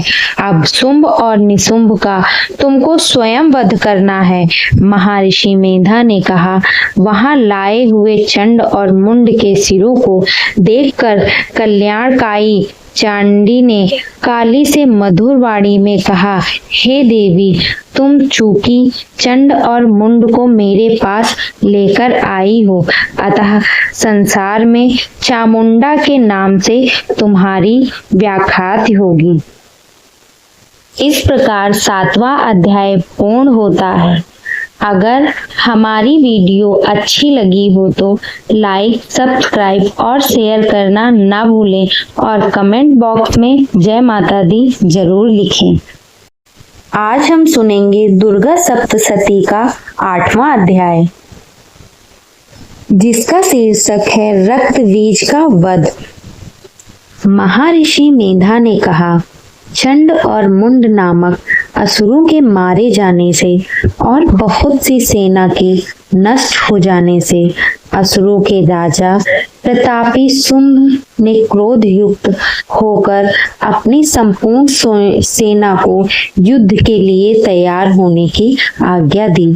उसने कहा, अब उदयुद्ध नामक 86 असुर सेनापति अपनी सेनाओं के साथ युद्ध के लिए जाएं और कंबु नामक 84 सेनापति भी युद्ध के लिए जाएं और कोटिवीर्य नामक 50 सेनापति और धौम्रकुल नाम के 100 सेनापति प्रस्थान करें। कालक, द्रौहृदय, मौर्य और कालकेय यह दैत्य भी मेरी आज्ञा से सजकर युद्ध के लिए कूच करें। भयानक शासन करने वाला असुर का स्वामी शुंभ इस प्रकार आज्ञा देकर बहुत बड़ी सेना के साथ युद्ध के लिए चला। उसकी सेना को अपनी ओर आता देखकर चंडिका ने अपनी धनुष की टंकोर से पृथ्वी और आकाश के बीच का भाग गुंजा दिया। हे राजन, इसके पश्चात देवी के सिंह ने दहाड़ना आरंभ कर दिया और अंबिका के घंटे के शब्दों ने उस ध्वनि को और भी बढ़ा दिया। धनुष की टंकोर, शेर की दहाड़ और घंटे के शब्द से पृथ्वी और आकाश के बीच का भाग गूंज उठा और इसके साथ ही देवी ने अपने मुख को और भी भयानक बना लिया। ऐसे भयंकर शब्द को सुनकर राक्षसी सेना ने देवी तथा सिंहों को चारों ओर से घेर लिया। हे राजन, उस समय दैत्यों के नाश के लिए और देवताओं के हित के लिए ब्रह्मा जी, शिव जी, कार्तिकेय, विष्णु जी तथा इंद्रदेव आदि शक्तियां जो अत्यंत पराक्रम और बल से संपन्न थी, उनके शरीर से निकलकर उसी रूप में चंडिका देवी के पास गए। जिस देवता का जैसा रूप था, जैसे आभूषण थे और जैसा वाहन था, वैसा ही रूप, आभूषण और वाहन लेकर उन देवताओं की शक्तियां दैत्यों से युद्ध करने के लिए आई। हंस युक्त विमान में बैठकर और रुद्राक्ष की माला तथा कमंडल धारण कर के ब्रह्मा जी की शक्ति आई। वृषभ पर सवार होकर, हाथ में त्रिशूल लेकर, महानांग का कंकड़ पहनकर और चंद्र रेखा से भूषित होकर भगवान शंकर की शक्ति महेश्वरी आई और मोर पर आरूढ़ होकर हाथ में शक्ति लिए दैत्यों से युद्ध करने के लिए कार्तिकेय जी की शक्ति उन्हीं का रूप धारण करके आई। भगवान विष्णु की शक्ति गरुड़ पर सवार होकर शंख, चक्र, श्रांग, गदा, धनुष तथा खड़ग हाथ में लिए हुए आई। श्री हरि की शक्ति वाराह का शरीर धारण करके आई और नरसिंह के समान शरीर धारण करके उनकी शक्ति नरसिंह भी आई।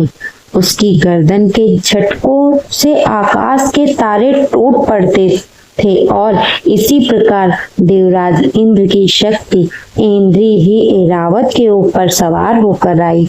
पश्चात इन देव शक्तियों से घिरे हुए भगवान शंकर ने चंडिका से कहा, मेरी प्रसन्नता के लिए तुम शीघ्र ही इन असुरों को मार डालो। इसके पश्चात देवी ने शरीर से अत्यंत उग्र रूप वाली और सैकड़ों गीदड़ियों के समान आवाज करने वाली चंडिका शक्ति प्रकट हुई। उस अपराजिता देवी ने धूमिल जटा वाले भगवान श्री शंकर जी से कहा, हे प्रभु, आप मेरी ओर से दूत बनकर शुंभ और निशुंभ के पास जाइए और उन अत्यंत गर्विले दैत्यों से कहिए तथा उनके अतिरिक्त और भी जो दैत्य वहां युद्ध के लिए उपस्थित हों उनसे भी कहिए, जो तुम्हें अपने जीवित रहने की इच्छा हो तो त्रिलोकी का राज इंद्र को दे दो। देवताओं को उनका यज्ञ भाग मिलना आरंभ हो जाए और तुम पाताल को लौट जाओ। किंतु यदि बल के गर्व से तुम्हारी लड़ने की इच्छा हो तो फिर आ जाओ, तुम्हारे मान से मेरी योनियां तृप्त होंगी। चूंकि उस देवी ने भगवान शंकर को दूत के कार्य में नियुक्त किया था, इसलिए वह संसार में शिवदूती के नाम से विख्यात हुई। भगवान शंकर से देवी का संदेश पाकर उन दैत्यों ने क्रोध का कोई आर या पार न रहा और वह जिस स्थान पर देवी विराजमान थी वहां पहुंचे और जाने के साथ ही उस पर बाणों और शक्तियों की वर्षा करने लगे। देवी ने उनके फेंके हुए बाणों और शक्तियों, त्रिशूल और फरसों को अपने बाणों से काट डाला और काली देवी उस देवी के साथ आगे खड़ी होकर शत्रुओं को त्रिशूल से विदीर्ण करने लगी और खटवांग से कुचलने लगी। ब्रह्माणी जिस तरह दौड़ती थी उसी तरह अपने कमंडल का जल छिड़ककर दैत्यों के वीर व बल को नष्ट कर देती थी और इसी प्रकार महेश्वरी त्रिशूल से, वैष्णवी चक्र से और अत्यंत कोप वाली कौमारी शक्ति द्वारा असुरों को मार रही थी और इंद्री के बाजू के प्रहार से सैकड़ों दैत्य रक्त की नदियां बहाते हुए पृथ्वी पर सो गए। वाराही ने कितने ही राक्षसों को अपनी थूथन द्वारा मृत्यु के घाट उतार दिया। दाढ़ों के अग्रभाग से कितने ही राक्षसों की छाती को चीर डाला और चक्र की चोट से कितनों ही के विदीर्ण करके धरती पर डाल दिया।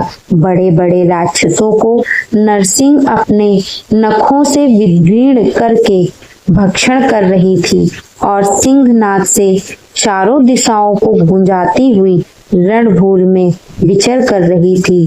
शिवदूती के प्रचंड अट्टहास से कितने ही दैत्य भयभीत होकर पृथ्वी पर गिर पड़े और उनके गिरते ही वह उनको भक्षण कर रही थी। इस तरह क्रोध में भरे हुए मात्र गणों द्वारा नाना प्रकार के उपायों से बड़े बड़े असुरों को मारते हुए देखकर राक्षसी सेना भाग खड़ी हुई और उनको इस प्रकार भागता देखकर रक्तबीज नामक महापराक्रमी राक्षस क्रोध में भरकर युद्ध के लिए आगे बढ़ा। उसके शरीर से रक्त की बूंदें पृथ्वी पर जैसे ही गिरती थी, तुरंत वैसे ही शरीर वाला तथा वैसे ही बलवान दैत्य पृथ्वी से उत्पन्न हो जाता था। रक्तबीज गदा हाथ में लेकर इंद्री के साथ युद्ध करने लगा। जब इंद्री शक्ति ने अपने वज्र से उसको मारा तो घायल होने के कारण उसके शरीर से बहुत सा रक्त बहने लगा और उसकी प्रत्येक बूंद से उसके समान ही बलवान तथा महापराक्रमी अनेकों दैत्य भयंकर रूप से प्रकट हो गए। वह सब दैत्य बीज के समान ही बलवान तेज वाले थे। वह भी भयंकर अस्त्र शस्त्र लेकर देवियों के साथ लड़ने लगे। जब इंद्री के वज्र प्रहार से उसके मस्तक पर चोट लगी और रक्त बहने लगा तो उसमें से हजारों ही पुरुष उत्पन्न हो गए। वैष्णवी के चक्र से और इंद्री ने गदा से रक्त बीज को चोट पहुंचाई और वैष्णवी के चक्र से घायल होने पर उसके शरीर से जो रक्त बहा उससे हजारों महाअसुर उत्पन्न हुए, जिसके द्वारा यह जगत व्याप्त हो गया। कौमारी ने शक्ति से वाराही ने खड़ग से और महेश्वरी ने त्रिशूल से उसको घायल किया। इस प्रकार क्रोध में भरकर उस महादैत्य ने सब मात्र शक्तियों पर पृथक पृथक गदा से प्रहार किया और माताओं ने शक्ति तथा शूल इत्यादि से उसको बार बार घायल किया। इससे सैकड़ों महादैत्य उत्पन्न हुए और इस प्रकार उस रक्त बीज के रुधिर से उत्पन्न हुए असुरों से संपूर्ण जगत व्याप्त हो गया, जिससे देवताओं को भय हुआ।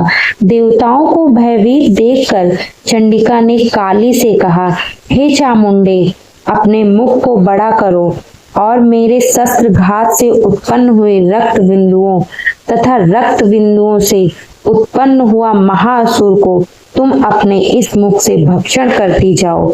इस प्रकार रक्त बिंदुओं से उत्पन्न हुए महादैत्यों का भक्षण करती हुई तुम रणभूमि में विचारो। इस प्रकार रक्त क्षीण होने से यह दैत्य नष्ट हो जाएगा। तुम्हारे भक्षण करने के कारण अन्य दैत्य नहीं होंगे। काली से इस प्रकार कहकर चंडिका देवी ने रक्त बीज पर अपने त्रिशूल से प्रहार किया और काली देवी ने अपने मुख से उसका रक्त ले लिया। तब उसने गदा से चंडिका पर प्रहार किया।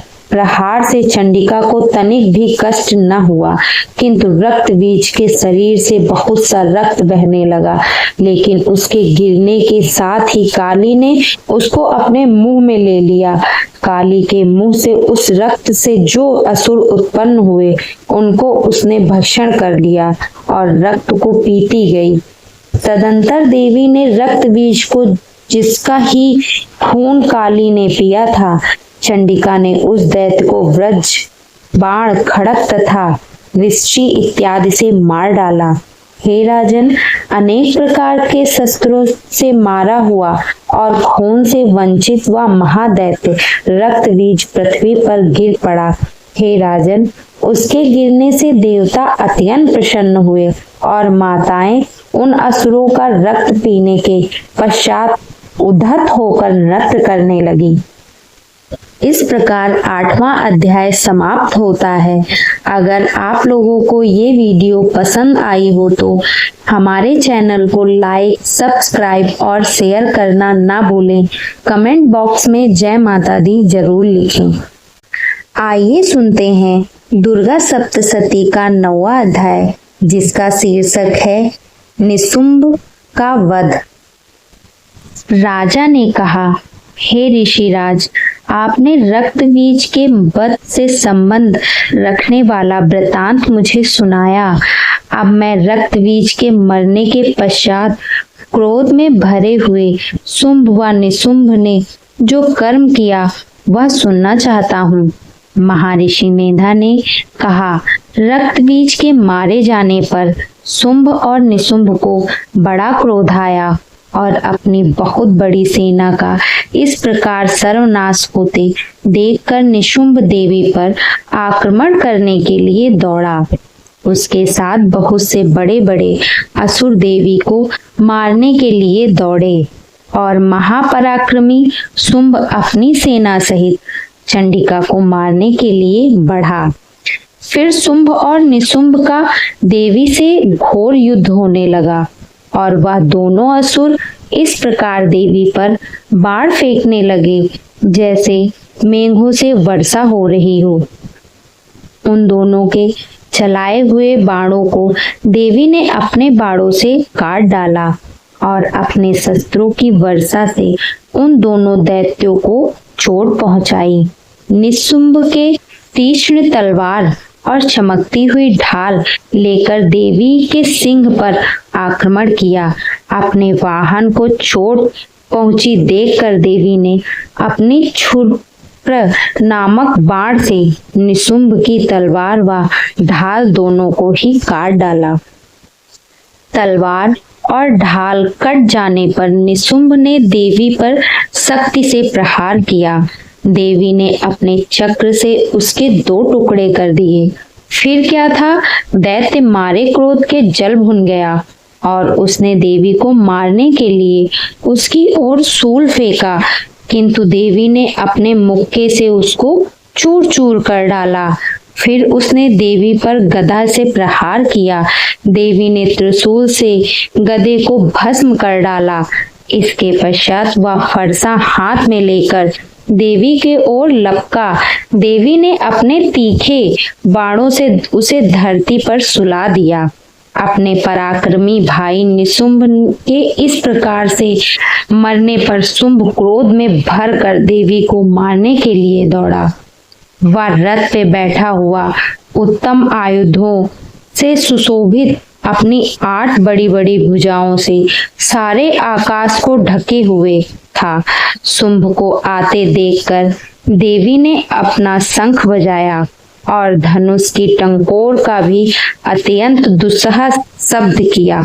साथ ही अपने घंटे के शब्द से, जो कि संपूर्ण दैत्य सेना के तेज को नष्ट करने वाला था, संपूर्ण दिशाओं में व्याप्त कर दिया।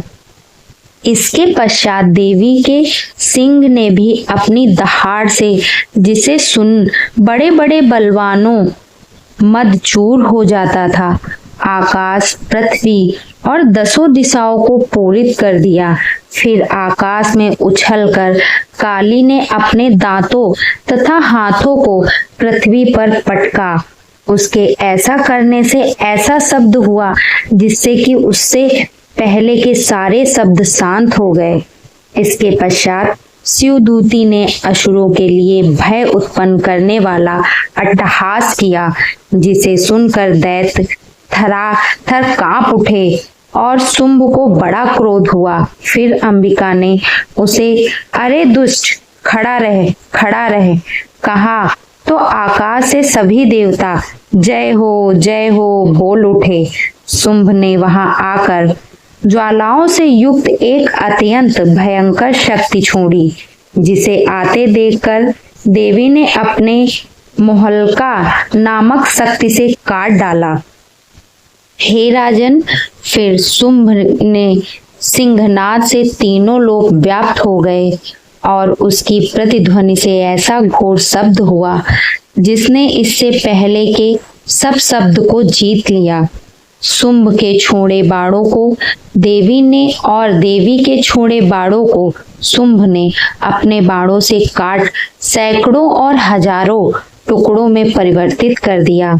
इसके पश्चात जब चंडिका ने क्रोध में भर शुंभ को त्रिशूल से मारा तो वह मूर्छित होकर पृथ्वी पर गिर पड़ा। जब उसकी मूर्छा दूर हुई तो वह धनुष लेकर आया और अपने बाणों से उसने देवी काली तथा सिंह को घायल कर दिया। फिर उस राक्षस ने 10,000 भुजाएं धारण करके चक्रादि आयुधों से देवी को आच्छादित कर दिया। तब भगवती दुर्गा ने कुपित होकर अपने बाणों से उन चक्रों तथा बाणों को काट डाला। यह देखकर निशुंभ हाथ में गदा लेकर चंडिका को मारने के लिए दौड़ा। उसके आते ही देवी ने छीण धार वाले खड़ग से उसकी गदा को काट डाला। उसने फिर त्रिशूल हाथ में ले लिया। देवताओं को दुखी करने वाले निशुंभ त्रिशूल हाथ में लिए हुए आता देखकर चंडिका ने अपने शूल से उसकी छाती पर प्रहार किया और उसकी छाती को चीर डाला। शूल विदीर्ण हो जाने पर उसकी छाती से एक उस जैसा ही महापराक्रमी दैत्य ठहर जा कहता हुआ निकला।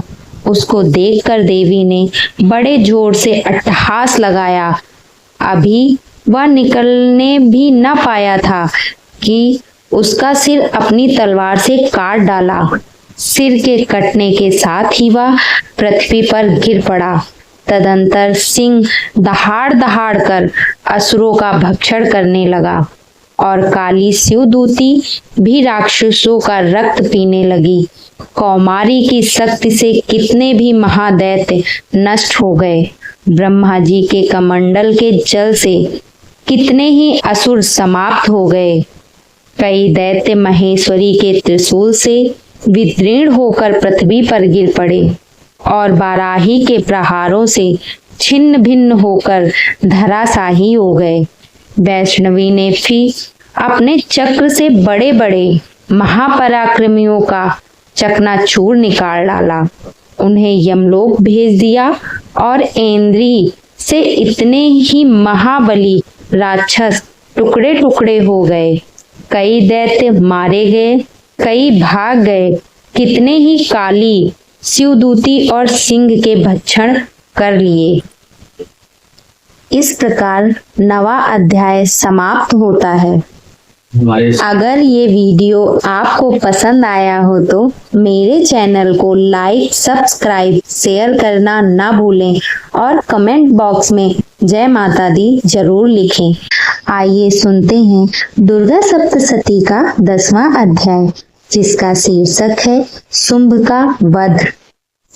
महर्षि मेधा ने कहा, हे राजन, अपने प्यारे भाई को मरा हुआ तथा सेना को नष्ट हुए देखकर क्रोध में भरकर दैत्यराज शुंभ कहने लगा, दुष्ट दुर्गे, तो अहंकार से गर्व मत कर, क्योंकि तू दूसरों के बल पर लड़ रही है। देवी ने कहा, हे दुष्ट, देख मैं तो अकेली हूँ, इस संसार में मेरे सिवा दूसरा कौन है? यह सब मेरी शक्तियां हैं। देख, यह सब कि सब मुझ में प्रविष्ट हो रही हैं। इसके पश्चात ब्राह्मणी आदि सभी देवियां उस देवी के शरीर में लीन हो गईं और देवी अकेली रह गई। तब देवी ने कहा, मैं अपनी ऐश्वर्य शक्ति से अनेक रूपों में यहाँ उपस्थित हुई थी। उन सब रूपों को मैंने समेट लिया है। अब अकेली ही यहाँ खड़ी हूँ, तुम भी यहीं ठहरो। महर्षि मेधा ने कहा। तब देवताओं तथा राक्षसों के देखते देखते देवी तथा शुंभ में भयंकर युद्ध होने लगा। अंबिका देवी ने सैकड़ों अस्त्र शस्त्र छोड़े। उधर से दैत्यराज शुंभ ने भी भयंकर अस्त्रों का प्रहार आरंभ कर दिया। देवी के छोड़े हुए सैकड़ों अस्त्रों को दैत्य ने अपने अस्त्रों द्वारा काट डाला। इसी प्रकार शुंभ ने जो अस्त्र छोड़े उनको देवी ने अपनी भयंकर हुंकार से द्वारा काट डाला। दैत्य ने जब सैकड़ों बाण छोड़कर देवी को ठक दिया तो क्रोध में भरकर देवी ने अपने बाणों से उसका धनुष नष्ट कर डाला। धनुष कट जाने पर दैत्येंद्र ने शक्ति चलाई, लेकिन देवी ने उसे भी काट कर फेंक दिया। फिर दैत्येंद्र चमकती हुई ढाल लेकर देवी की ओर दौड़ा, किंतु जब वह देवी के समीप पहुंचा तो देवी ने अपने क्षीण बाणों से उसकी चमकने वाली ढाल को भी काट डाला। फिर दैत्येंद्र का घोड़ा मर गया, रथ टूट गया, सारथी भी मर गया। तब यह भयंकर मुग्दर लेकर देवी पर आक्रमण करने के लिए चला, किंतु देवी ने अपने क्षीण बाणों से उसके मुग्दर को भी काट दिया। इस पर दैत्य ने क्रोध में भरकर देवी की छाती पे बड़े जोर से एक मुक्का मारा। दैत्य ने जब देवी को मुक्का मारा तो देवी ने उसकी छाती में जोर से एक थप्पड़ मारा।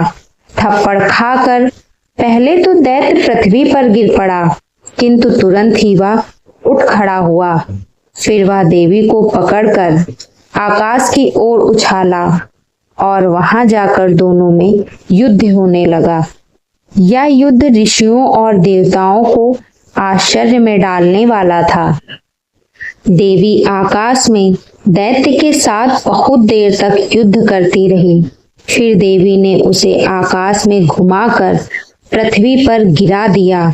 दुष्ट आत्मा दैत्य पुनः उठकर देवी को मारने के लिए दौड़ा।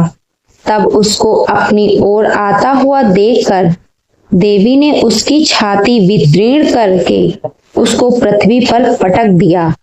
देवी के त्रिशूल से घायल होने पर उस दैत्य के प्राण बिखेर उड़ गए।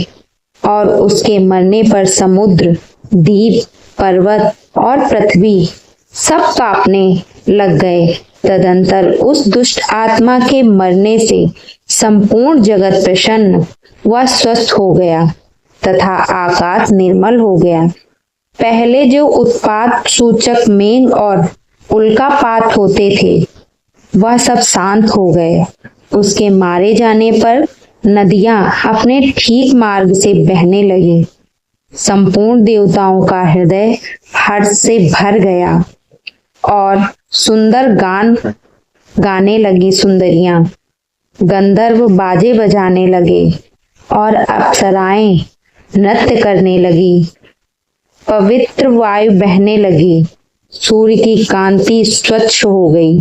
यज्ञशालाओं की बुझी हुई अग्नि अपने आप प्रज्वलित हो उठी तथा चारों दिशाओं में शांति फैल गई। इस प्रकार 10वां अध्याय पूर्ण होता है। आइए सुनते हैं दुर्गा सप्तशती का 11वां अध्याय, जिसका शीर्षक है देवताओं का देवी की स्तुति करना और देवी का देवताओं को वरदान देना। महर्षि मेधा कहते हैं, दैत्य के मारे जाने पर इंद्रादि देवता अग्नि को आगे करके कात्यायनी देवी की स्तुति करने लगे। उस समय अभीष्ट की प्राप्ति के कारण उनके मुख खिले हुए थे। देवताओं ने कहा, हे शरणागतों के दुख दूर करने वाली देवी, तुम प्रसन्न हो जाओ। हे संपूर्ण जगत की माता, तुम प्रसन्न हो जाओ। विंध्येश्वरी, तुम विश्व की रक्षा करो, क्योंकि तुम इस चर और अचर की ईश्वरी हो।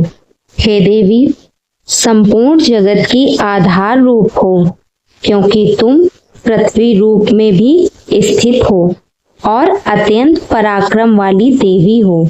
तुम विष्णु की शक्ति हो और विश्व की बीज परम माया हो, और तुमने ही इस संपूर्ण जगत को मोहित कर रखा है।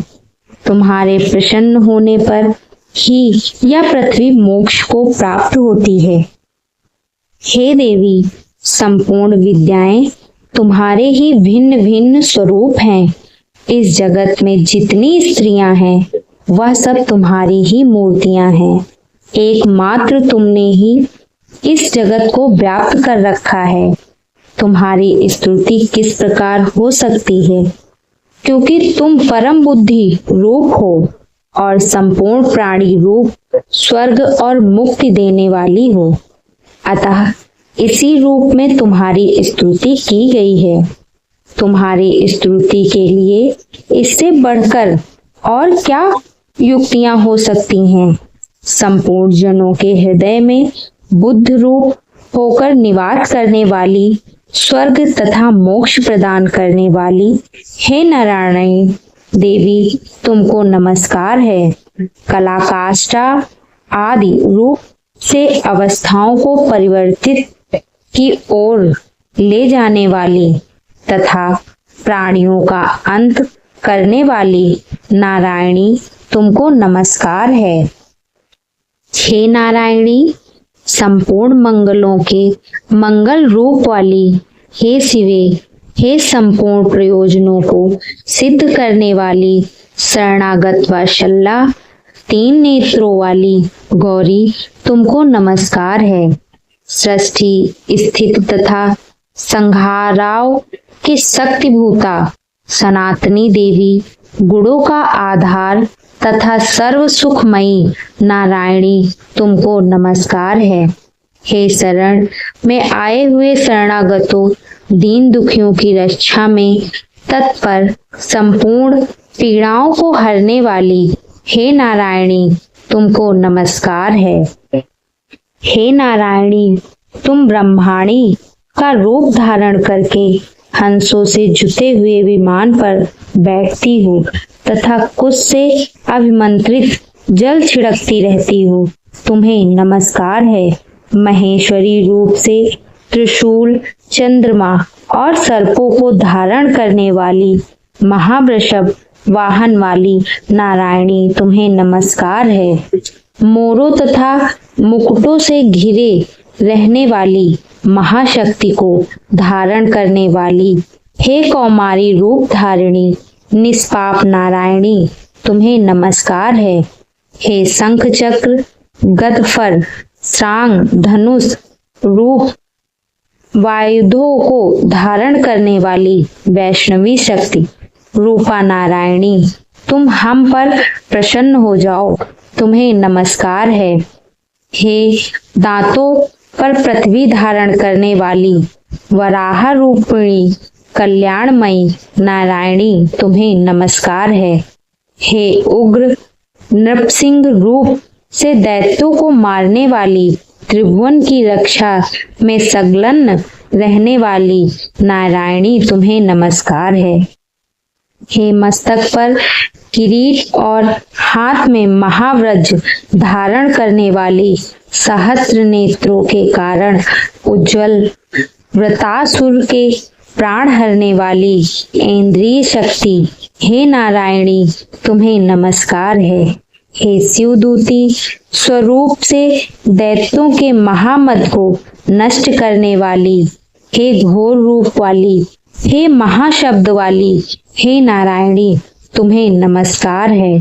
दाढ़ों के कारण विकराल मुख वाली मुंडमाला से विभूषित मुंडमर्दिनी चामुंडा रूप नारायणी, तुम्हें नमस्कार है। हे लक्ष्मी लज्जा महाविद्या श्रद्धा पुष्टि स्वधा ध्रुवा महारात्रि तथा महाविद्या रूपा नारायणी, तुमको नमस्कार है। हे मेधा सरस्वती ऐश्वर्य रूपिणी पार्वती महाकाली तथा ईश रूपिणी नारायणी, तुम्हें नमस्कार है। हे सर्वस्वरूप सर्वेश्वरी सर्वशक्ति युक्त देवी, हमारी भय से रक्षा करो, तुम्हें नमस्कार है। हे कात्यायनी तीनों नेत्रों से सुशोभित या तेरा सौमुख सब तरह के डरों से हमारी रक्षा करे, तुम्हें नमस्कार है। हे भद्रकाली ज्वालाओं के समान भयंकर अति उग्र एवं संपूर्ण असुरों को नष्ट करने वाली, तुम्हारा त्रिशूल हमें भयों से बचावे, तुमको नमस्कार है।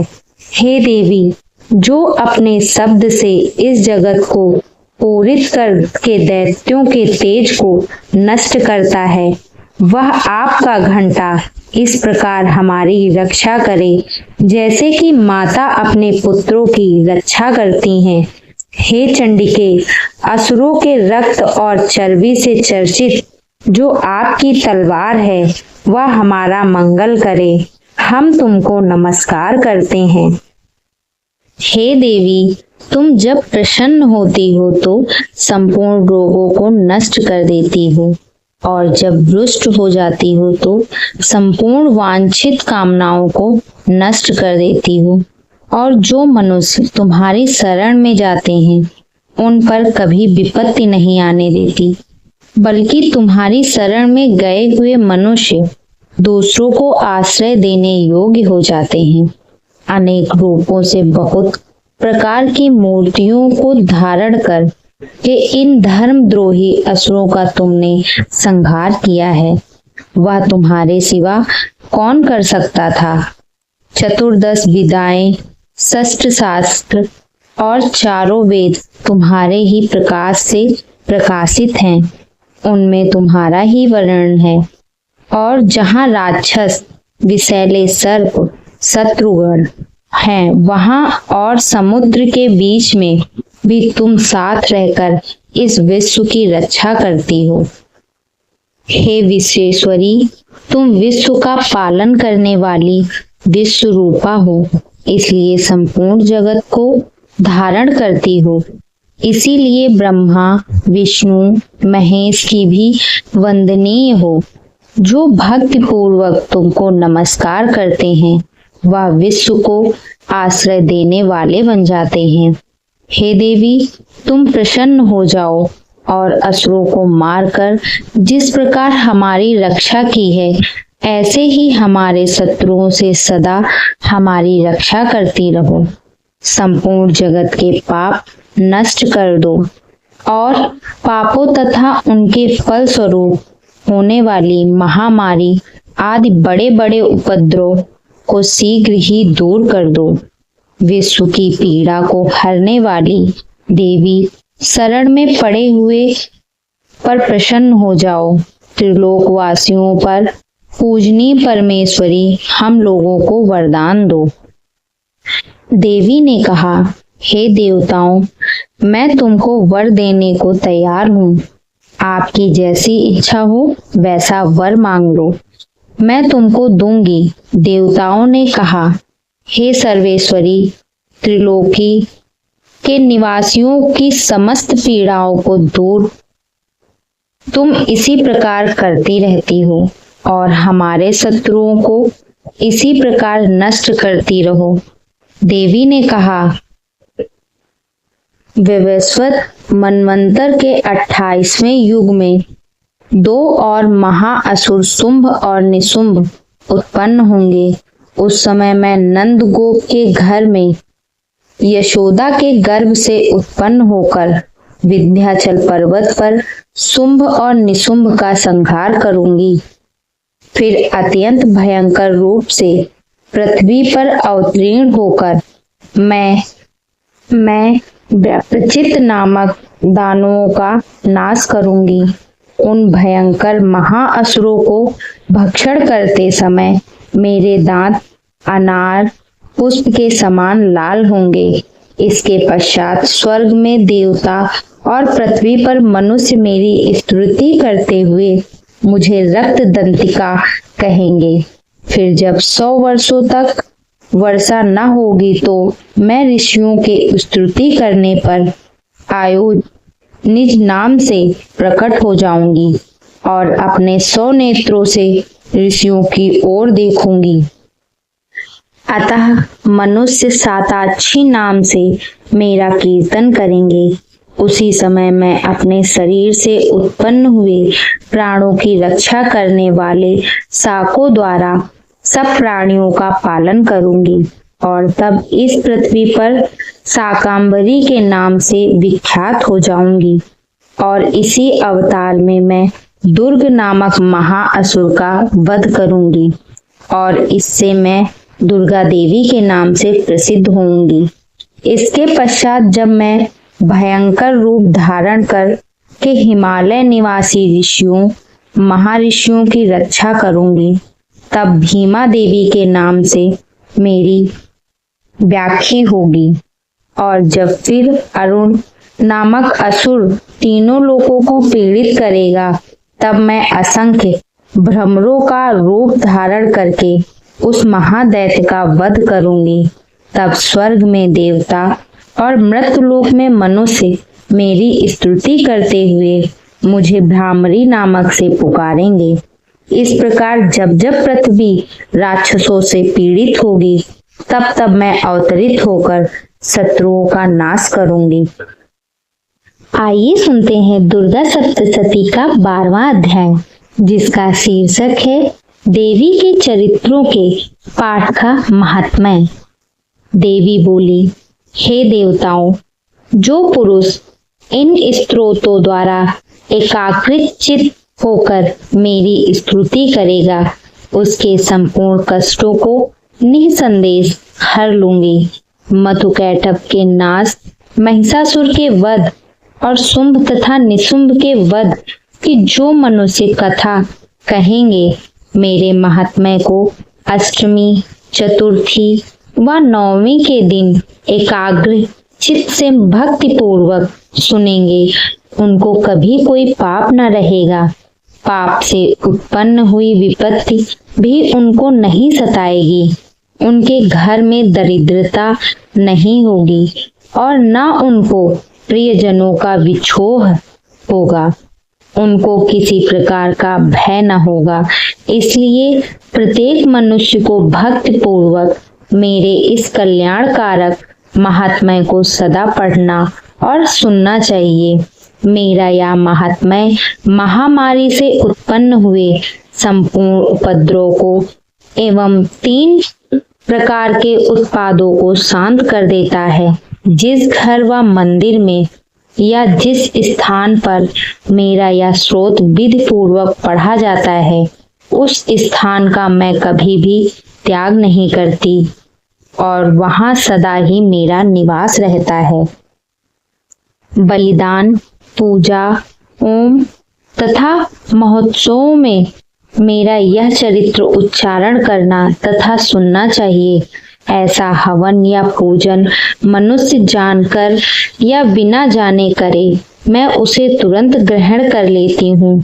और शरद काल में प्रत्येक वर्ष जो महापूजा की जाती है, उनमें मनुष्य भक्त पूर्वक मेरा यह महात्म्य सुनकर सब विपत्तियों से छूट जाता है और धन धान्य तथा पुत्रादि से संपन्न हो जाता है। और मेरे इस महात्म्य व कथाओं इत्यादि को सुनकर मनुष्य निर्भय हो जाता है और महात्म्य के श्रवण करने वालों के शत्रु नष्ट हो जाते हैं तथा कल्याण की प्राप्ति होती है और उनका कुल आनंदित हो जाता है। सब कष्ट शांत हो जाते हैं तथा भयंकर स्वप्न नहीं दिखाई देते तथा घरेलू दुख इत्यादि सब मिट जाते हैं। बाल गृहों में ग्रसित बालकों के लिए यह मेरा महात्म्य परम शक्ति देने वाला है। मनुष्यों में फूट पड़ने पर यह भली भांति मित्रता करवाने वाला है। मेरा यह महात्म्य मनुष्यों को मेरी जैसी सामर्थ्य की प्राप्ति कराने वाला है। पशु, पुष्प, अर्घ्य, धूप, गंध, दीपक इत्यादि सामग्रियों द्वारा पूजन करने से ब्राह्मण को भोजन करा के, हवन करके, प्रतिदिन अभिषेक करके, नाना प्रकार के भोगों का अर्पण करके और प्रत्येक वर्ष दान इत्यादि करके जो भी मेरी आराधना की जाती है और उससे मैं जैसे प्रसन्न हो जाती हूँ, वैसी प्रसन्न मैं इस चरित्र के सुनने से हो जाती हूँ। यह महात्म्य श्रवण करने पर पापों को हर लेता है तथा आरोग्य प्रदान करता है। मेरे प्रादुर्भाव का कीर्तन दुष्ट प्राणियों से रक्षा करने वाला है, युद्ध में दुष्ट दैत्यों का संहार करने वाला है। इसके सुनने से मनुष्य को शत्रुओं का भय नहीं रहता। हे देवताओं, तुमने जो मेरी स्तुति की है अथवा ब्रह्मा जी ने जो मेरी स्तुति की है, वह मनुष्यों को कल्याणमयी बुद्धि प्रदान करने वाली है। वन में सोने मार्ग में अथवा दावानल से घिर जाने पर, वन में चोरों से घिरा हुआ या शत्रुओं द्वारा पकड़ा हुआ, जंगल में सिंहों से, बाघों से या जंगली हाथियों द्वारा पीछा हुआ, राज के क्रुद्ध हो जाने पर मारे जाने का भय, समुद्र में नाव के डगमगाने पर, भयंकर युद्ध में फंसा होने पर, किसी भी प्रकार की पीड़ा से पीड़ित, घोर बाधाओं से दुखी हुआ मनुष्य मेरे इस चरित्र को स्मरण करने से संकट से मुक्त हो जाता है। मेरे प्रभाव से सिंह, चोर या शत्रु इत्यादि दूर भाग जाते हैं और पास नहीं आते।